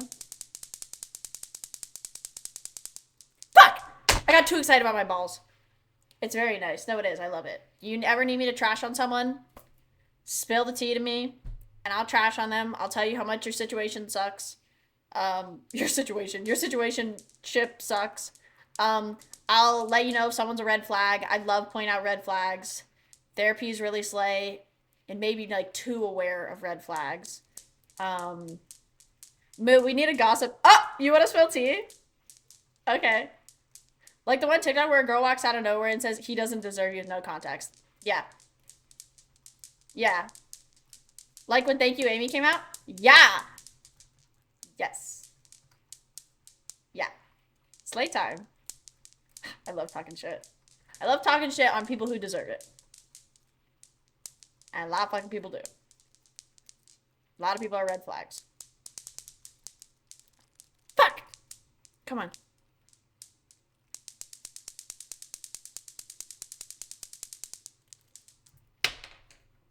Okay. We're gonna finish this episode. And then go back to the Slay vibes. Probably end this stream and go live and then play music and then vibe. Because I'll probably listen to Tay Tay. And then play some fuck ton of sand because I have to get that going now. So, again, read pin message. There's like a little bit over 30 minutes left. Slay. And the headmaster saw it too. This is also a really intense part. He knew that a single grain of hope would end his whole career. It could bring down the whole academy. They could rebel. They could all take a side against him. So he brought the dragon cane and beat the back of the 9-year-old girl's knees till she was forcibly kneeling. And slowly the other kids' shoulders, they all started to slump. And their very brief symbol of hope was gone. In the end, she would kneel in front of that Confucius statue all day until she passed out from a heat stroke. Some of the kids decided that day that there was no way of escaping. None of the stories of escape from the academy ended well, and these students realized that these successful prison escapes, they only happen in TV shows. Young decided his only way to try was grab the bottle of laundry detergent left in the laundry room and chug the remainder of it. There was only half a bottle of liquid left, but he hoped maybe it'll do the job. Within the hour, he felt like there was lava running through his stomach, running through his brain. It felt like his skull was about to explode. The teachers noticed. They rushed him to the local hospital, and the doctor said, we have to pump his stomach, and the only option to do that is you got to sign these permission forms because he's a minor, and we're about to pump his stomach. We can't just do that. The teachers sat back and said, actually, we'd like to take him back then. We don't want to sign anything. Wow. So they don't want their signature. Oh my God. They don't want any proof that this happened. The teachers bring him back to the academy without helping him at all in this hospital and thought the laundry detergent was not a corrosive chemical. So it's not like he drank a cup of acid and it's eating up his insides and they need to counteract that acid. It's a toxic poison, yeah, but they just need to get it out of his system. Pumping the stomach, that's like throwing up, right? How hard is it to pump someone's stomach at home? Have you heard of the water cure? It's a misleading name. It sounds like it's going to cure you and make you feel better, but it dates back to the 15th century, and it's a form of torture. Americans actually used this in war before. The American Army, the military. It's an old school waterboarding. They stick a homemade hose into the sink faucet, shove a funnel into your mouth, and force you to drink copious amounts of water until your stomach is so bloated like a balloon, too distended, and the natural reflex would be to constantly vomit. It's like something you cannot control. Yeah, or you could drown, right? You could die, yeah. You could get water intoxication. You could drown from the water. The water could go down wrong. They strapped him down on a table to make sure he could not drink the water. They repeated this process over and over. So it wasn't a one-time thing where it's like, okay, now you threw it out. They didn't know how much was left in there of the laundry detergent. So they forced him to vomit all night long. Holy shit. He was exhausted from vomiting. He was sweating. It was the worst night of his life, but it would stay with him forever. Not even just the memory. Since then, Young hasn't been able to eat well. He often gets sick and throws up his food. And for a full year, blood and foam would also come out every time that he threw up. He lost a severe, worrying amount of weight. He suffered from debilitating gastric reflux. So laundry detergent can be very dangerous inside the body. It has the potential to cause holes in the esophagus and sometimes even in the stomach. And if you know anything about laundry detergent, it's not easy to rub off. Another student swallowed half a tube of toothpaste since that's all she would get her hands on. She immediately started throwing up and feeling the burns in her stomach.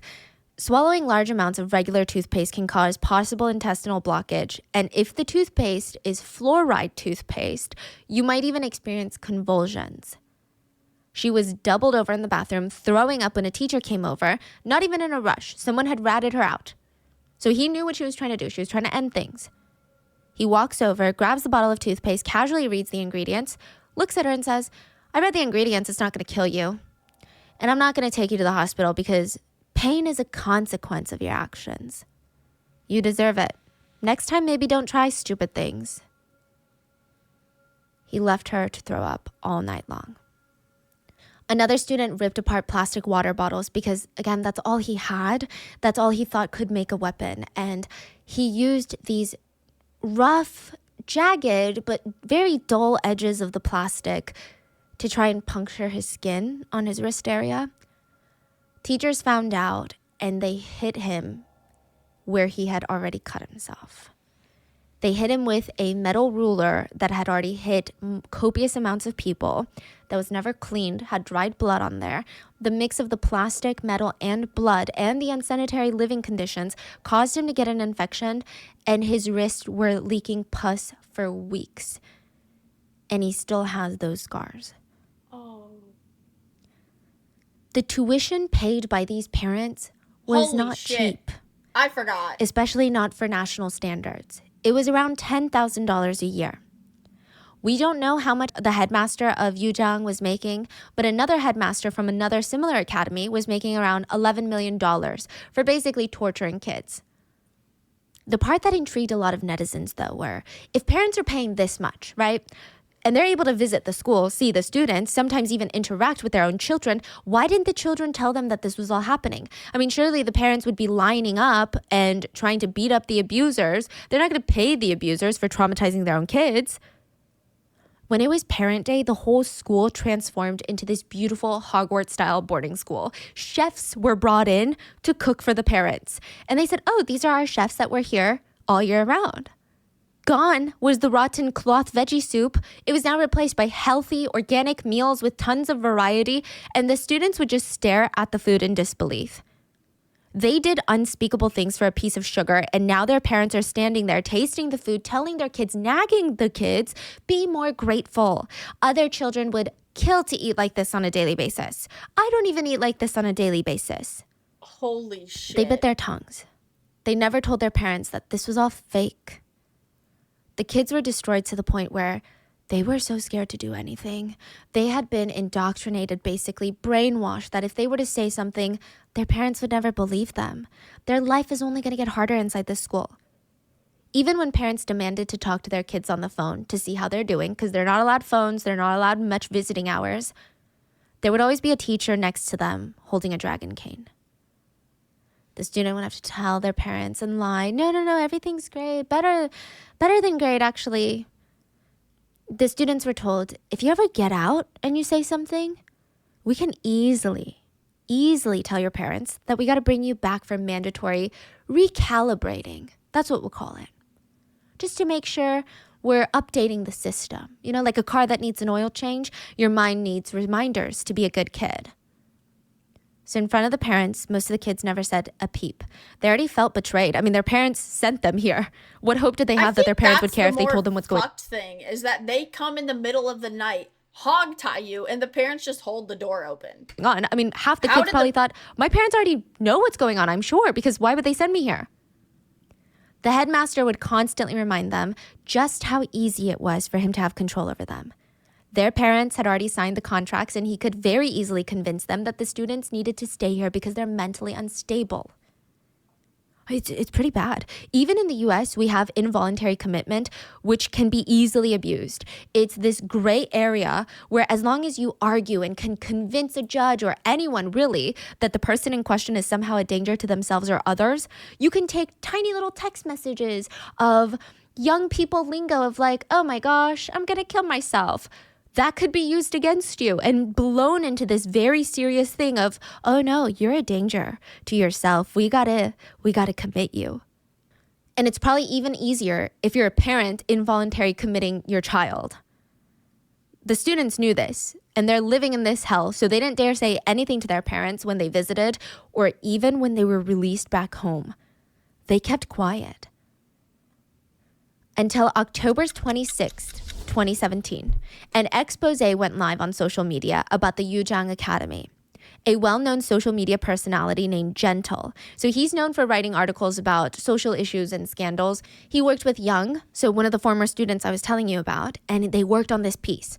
Young's main agenda with this is he knew the academy was still up and running. He knew that they had about 100 students enrolled at a single time, and he wanted to help these students. He wanted to get them out.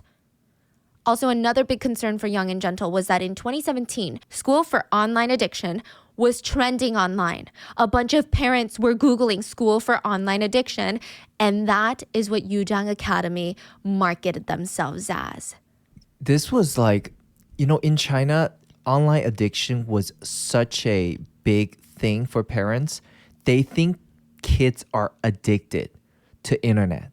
They think the kids are like, they're addicts. That's how they see it. If any kids are playing video games or they're like just whatever in front of a computer, especially like I think the last 10, 20 years when this whole thing happened, parents are going crazy. They think the kids are ruining their life because of computer and internet.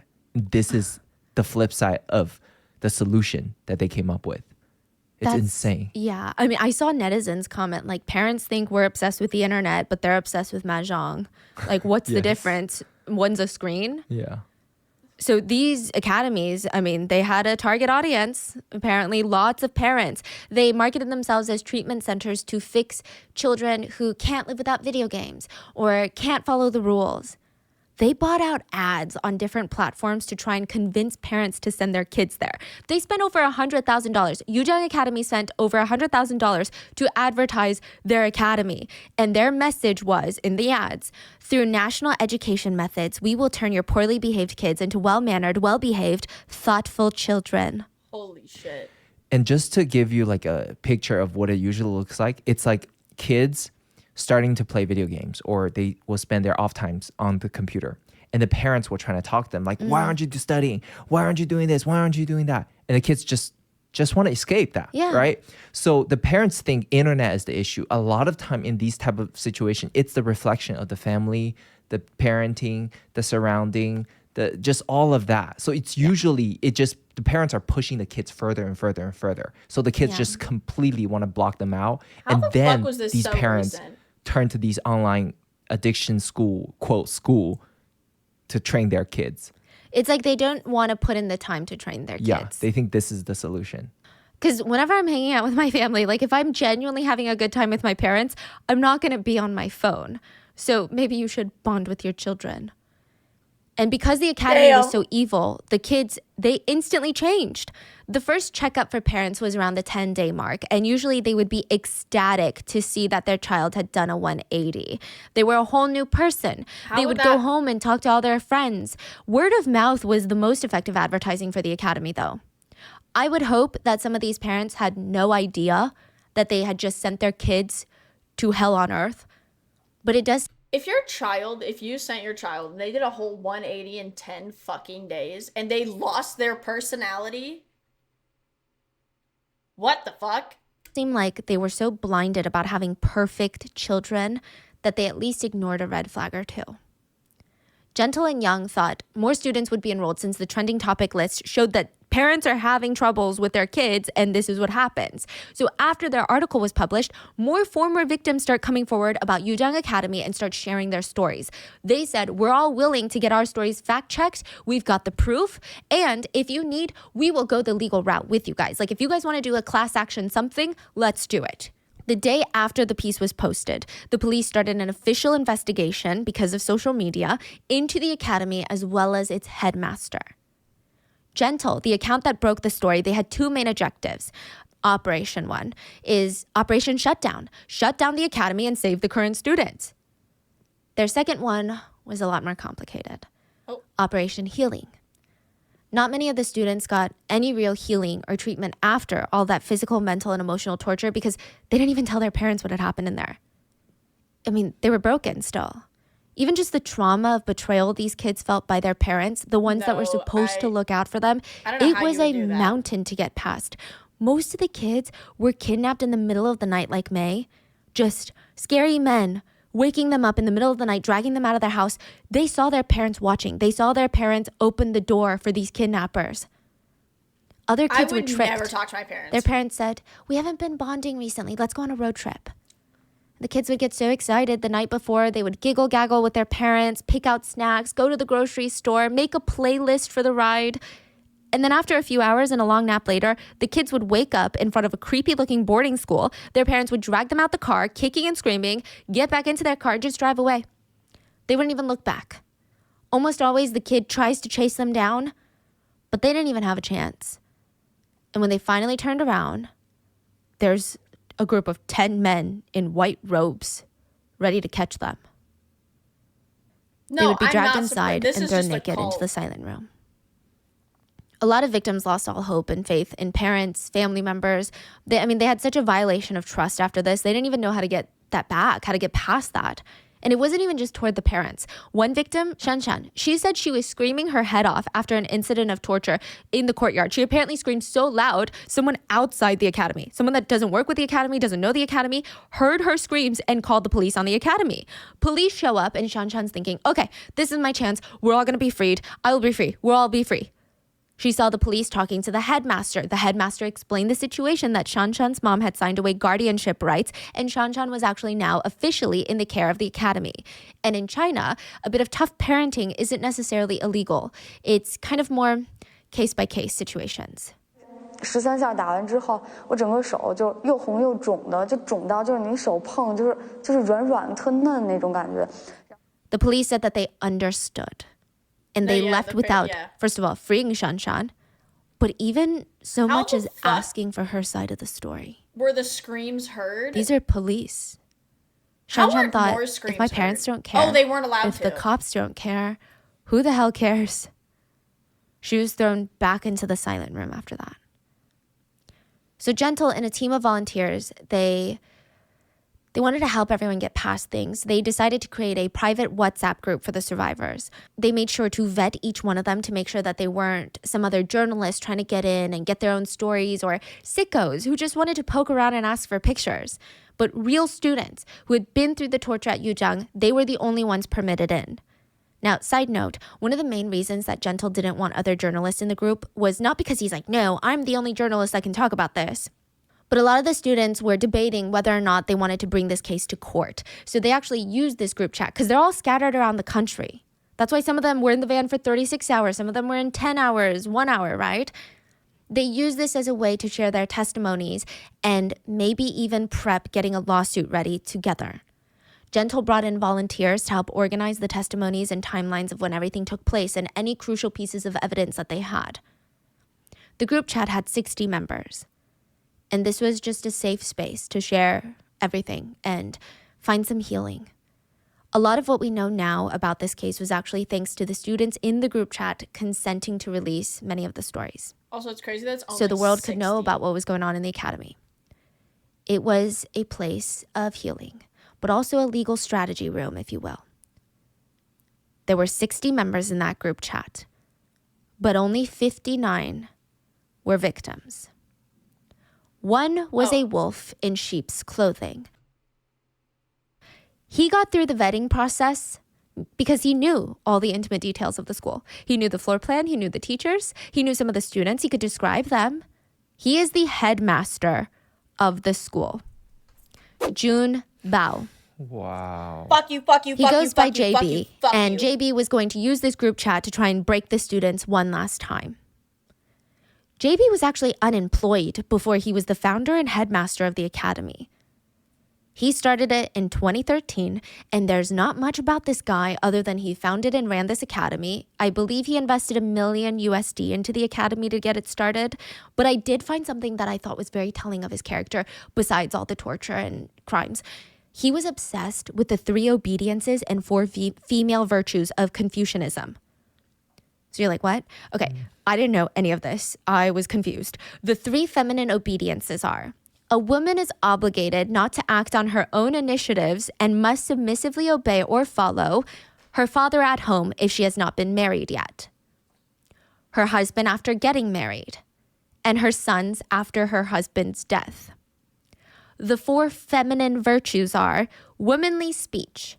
Do not use sharp words. Like, for example, I'm not going to do that. For example, that's an example of something that's not womanly words. Some interpret this as speak only when the time is right and never utter slanderous words. Choose your words carefully, aka don't talk like ever. Feminine conduct. Basically, be ashamed of everything and conduct your life around not burdening others and not doing anything that society deems as shameful. Feminine hygiene is basically the other one. It's always look amazing and be free of filth and disgrace. Feminine work is the last, which stands for concentrate on your work, keeping home, don't like silly play, and don't be so engaged in laughter and gossip. Prepare wine and food neatly and offer that to guests. I'm sure there's more modern interpretations of that, but I don't think that JB liked the modern interpretations. I feel like he likes the old school interpretations. Yeah, basically be a robot. He wanted to run his academy off of this. Like, that was his whole vision. Creating a bunch of submissive blank slates he could control to line his pockets with money. And now all that hard work is at risk. With the stories coming out, the case is getting a lot of attention online. So JB joins the chat to understand what they're thinking, what they're planning, and it's just so shameless and unhinged. JB created a fake account to pretend and be one of the students, to read the messages of the victims that were talking about what they went through. He saw the most vulnerable parts of the students' trauma, the trauma that he created, and he took thorough notes, like he's some sort of attorney, about every single person so he could find ammunition and figure out what their little motives were. He knew that there might be a legal case, so he got to work. He hunted down the addresses to all the former victims, matched them up to the names in the group chat, and went full stalker mode. He would send former students, victims, anonymous messages to scare them into silence, and the messages would read, "Please take responsibility for your words, okay? Justice will be served. You should be clear about your attacks and defamatory words against Yujiang Academy. If you're willing to be a good person and delete all of your posts, we can give you a chance. Or else, we have a lot of forces in your local area." Smiley face. He ended up tracking one of the more passionate and vocal students down and personally going to visit that victim at his personal residence. The student's name is Leo, and Leo was at his home when the doorbell rang. And he opened it thinking, okay, it's probably a family friend, a family member, or maybe my parents have guests. He froze. And then he snapped out of it, pulled out his phone and started recording the headmaster who was at his front doorstep. JB was pissed, but he was also audacious. He starts questioning Leo. "You're gonna say things that didn't happened, huh? What's this?" JB shoves his phone into Leo's face, presumably with screenshots of everything Leo had said in the group chat. And Leo starts screaming, "Uncle, call the police, uncle, but hurry, call the police." Then he turns back to JB and says, "You know I almost died in there, right? Did you know that? Oh, there you go, with your signature smile." 你知道我差点死在你们那个地方吗？对，你又露出了招牌式的笑容。 The headmaster's just smiling at him. He says, "But after so many years, nobody actually died, did they?" 学校那么多年也没有哪个学生死啊。 JB shoves his way into Leo's house at this point, and they're standing in Leo's living room. Leo picks up his phone to say, "Hello, I called the police just now and someone just broke in. I suspect that this person could attack any time. Yes, I think this is a life-threatening situation. I'm very scared right now." Eventually, JB leaves, but he doesn't stop harassing the other victims and creating new trauma. He would pose as a student and ask the others personal questions about their lives, wanting to know where they work now, what they do, what school they go to, just so he could try and ruin their lives so that they would take down the post. At one point, he starts trying to befriend the volunteers because these are the ones helping organize the information. They're kind of like the information hubs of the group chat. At one point, he befriends one and sends one of them a file. And they open it thinking it was a student sending them proof of abuse that they would add to their files of, all the evidence. Their computer starts glitching. It was a virus. Sources state JB hired someone to install a virus on the computer of whoever opened that file, and he would be able to look at the files on that person's hard drive. Wow. JB wanted to get the full file on the potential lawsuit. Thankfully, it didn't work. But JB didn't stop. He kept harassing the volunteers, finding out where they work, where they go to school. One of the volunteers' name is Zemo, and we'll call her Mo. Mo was a college student who just volunteered in her free time. I mean, when she's not doing work, she would help organize, set up committees, contact reporters, lawyers. The victims really appreciated her. And she's doing this out of the goodness of her heart. She's not getting any recognition. She's not getting money out of this. JB found out what school she went to, starts calling the university, spreading rumors that she's involved in a crime syndicate. The rumors started circulating, and everyone just treated her differently. Her professors didn't want to help. They didn't want to talk to her. They didn't want to have connections with anyone they thought had ties underground. She dropped out of school because the harassment got so bad. But it trickled into other parts of her life. Her boyfriend started getting calls, rumors about his girlfriend. Thankfully, he didn't believe them, and he knew that his girlfriend was going up against the school, so he just assumed it was Yujiang. He was worried about her, though. No. So one day, she stops responding to messages as quickly as she normally does, and he starts feeling panicked with everything going on lately. This is so out of character. I mean, he could have just been paranoid, but he didn't want to take the chance. He rushes to her house, finds her unconscious in the bathroom. Oh my gosh. She had gone into the medicine cabinet and taken 6 different bottles of cold medicine mixed with prescription drugs. She was rushed to the ER, her stomach was pumped, and thankfully she survived. Holy she would have shit. lifelong stomach and intestinal issues and would receive intense mental therapy after her attempt. She also just kind of lost her hope in the world, She stopped volunteering. She stopped working with victims. I mean, it was just a lot of the victims, and even Gentle himself said she was one of the best people you would ever meet. Another volunteer went through a similar harassment situation. They were fired from their job because their boss kept getting calls about this person stealing and embezzling from the job. They're like, your employee, Kevin, is stealing and embezzling from you? He was fired. And Gentle's main Weibo, so the guy who leaked the story or exposed the story, it was reported so many times, presumably by JB and his associates, that it was shut down. When Gentle reached out to Weibo, they said a Mr. Wu Junbao, was the one that reported him. Gentle was also bombarded with some really strange threats. Someone kept threatening to chop off his hands, put them in a box, and ship them back to him. Other threats just told him, you just wait, your volunteers have already tried to exit their lives, and soon you will try to. JB was also busy in other ways. He figured the police would investigate the facilities, so he fixed up the silent rooms. And because that's a big part of the allegations. All the pictures we're going to see about the silent room are renovated versions. So ignore the AC on top of the wall. And by the way, the room doesn't even look great after renovation, so just imagine how bad it was prior. There's now lights in there. Yeah, no, they never existed. JB would try to argue that he used that room to calm students down. It was like a room for reflection, meditation, Zen. Finally, November 8, 2017, the academy was shut down and over 80 students were rescued. JB and the main teachers were arrested, and it just reminded everyone of Room 13 and Monster Yang. Everyone is like, this feels like a repeat. What's going on? So Room 13 was a treatment room in another academy, another rehabilitation center for online addiction. It was started by a man that he called himself Dr. Yang, but everyone calls him Monster Yang. He claimed to be a psychiatrist and professional mental health advocate. He was neither, okay? But he would electrocute students to get them to change, get them to be obedient. So instead of the silent room, he had Room 13.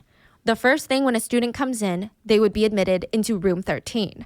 They would be tied to a bed. There would be a strap holding down their foreheads onto the bed so they can't even wiggle their heads around. There would be an electroshock therapy device placed on their head. They would have a gag in their mouth. And when they wake up, their eyes are pan bed. And he was always in his white doctor's coat. And he'd ask, do you know why you're here? They can't answer because they have a gag in their mouth. But it didn't matter because Monster Yang seemed to get off on this. This like back and forth asking questions. And as these students are panicking to answer, he would press a button and electrocute them. Do you admit that what you're doing is wrong? Before they can answer, not that they can, electrocuted. Are you willing to be good? Electrocuted. Do you want to get your treatment done? Electrocuted. One victim said it felt like 10 million needles poking into your brain at once. You just had drool seeping down your face. Monster Yang didn't care if students peed themselves, if their fingernails were digging into their flesh so hard that they bled, or if they were bleeding from the brain or their nose. I mean, it didn't matter. He would do it until the patient collapsed and obeyed him like a sheep until they were broken. And parents were paying thousands of dollars a month, about $1,000 a month, for their children to be tortured, essentially. Monster Yang is the one that made $11 million from this. He was really, really, really big at one point. Like, he had so many schools and... Yes. He had social media presence. Oh, yeah. He was famous. Parents loved him. They thought that he was a child whisperer. Turns out there is no such thing as a child whisperer, just abusers. Monster Yang's treatment center was shut down, but no charges were pressed against him. And side note, when the academy was shut down, the thing that made this news blow up even more was there were parents protesting shutting down these types of academies. Not all the parents, but some of them. Protesting for it to not be shut down. Yeah. Yeah. These are parents whose children have been in the academy or were currently enrolled in the academy. I mean, this just goes against primal instincts to protect your child and want to rip apart anyone that hurts them. But these parents, they truly believe that they're doing this so that their kids can succeed. They're putting them in this academy and helping them. They convince themselves that, which is unbelievable, and maybe they need to go into the silent room to reflect for a moment, but they convince themselves, we're not doing this for us. We're doing this for our kid. Yeah. One parent demanded in front of the academy, if you shut down the academy, where are we going to send our kids? Who is going to save our kids?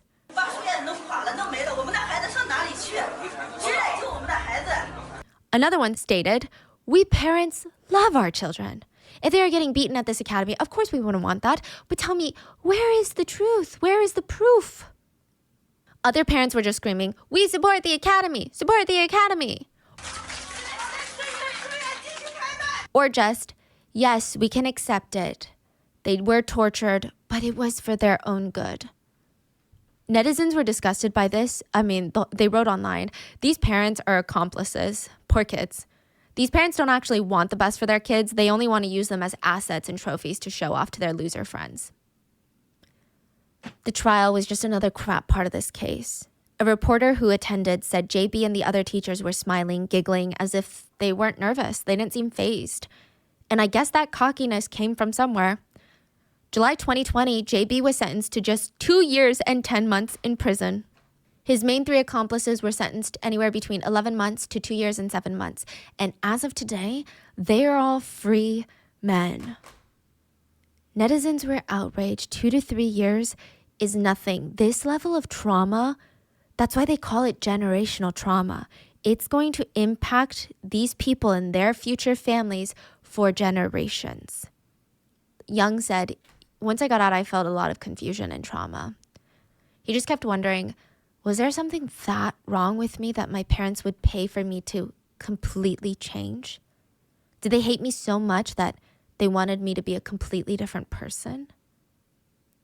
Another victim, Shan Shan, said, when I saw my mom in the courtyard to pick me up finally, I hugged her and I asked while crying, Mom, do you not love me anymore? Is that why you sent me here? 看见我妈的时候，我就直接跟她抱上了，抱着她之后，我就哭，我说你是不是不爱我了，把我送来这个地方？然后我妈就说没有，我当时我就抱着我妈一直哭，我就说我以为你是不要我才把我送这地方，因为当时老师也在旁边，我也不敢说什么。Shanshan said her mother had no clue that she was being abused, and that was the first step in her journey to healing. Another former student said after getting out, sure, she was on her phone less. I guess if that's what her parents wanted so badly, fine. But she also couldn't leave the house anymore. She had PTSD. She wants to just lay in the bed and stare at the wall. It took her 4 extra years to even just graduate high school. She had no friends, no job, no ambition, no motivation, just trauma, just PTSD. And she said, I guess you got what you wanted, right? If it wasn't for the academy, my life would have been so different.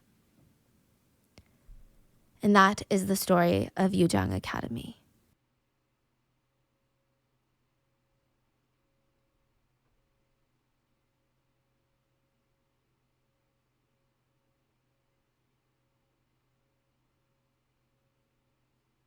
It's like wild that places like this still exist. Like 1000% still exist. Still like these just same psychotic behavior is happening. Those poor kids. Also, how the fuck are they free? How the fuck are they free? I think that's the craziest part. Oh. Yeah, that's Renee Rapp. It's from When She Was in Mean Girls.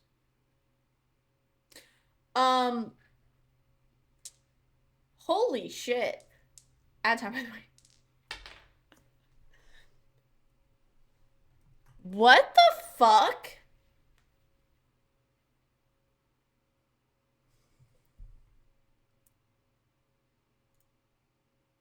That's like, I don't even have words. That's one of the most fucked cases just like ever. Holy shit. I mean, that's probably not. There's horrible people out there that like, but that is one of the like worst fucking cases I've ever heard about.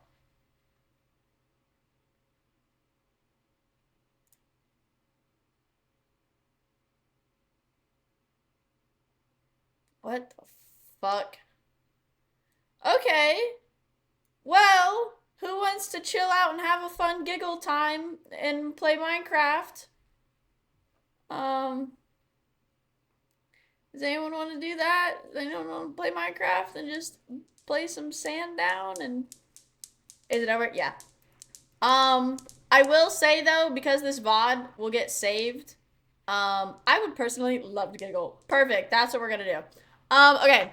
I'm gonna save this VOD. So I'm gonna end stream, but just stay in chat and I'll be live in like a matter of seconds. Like I'll be live so quickly you like won't even realize that I'm gone. Sand. So just stay. I'll be back. Stay. Stay. And just keep refreshing. Okay? Stay. Stay.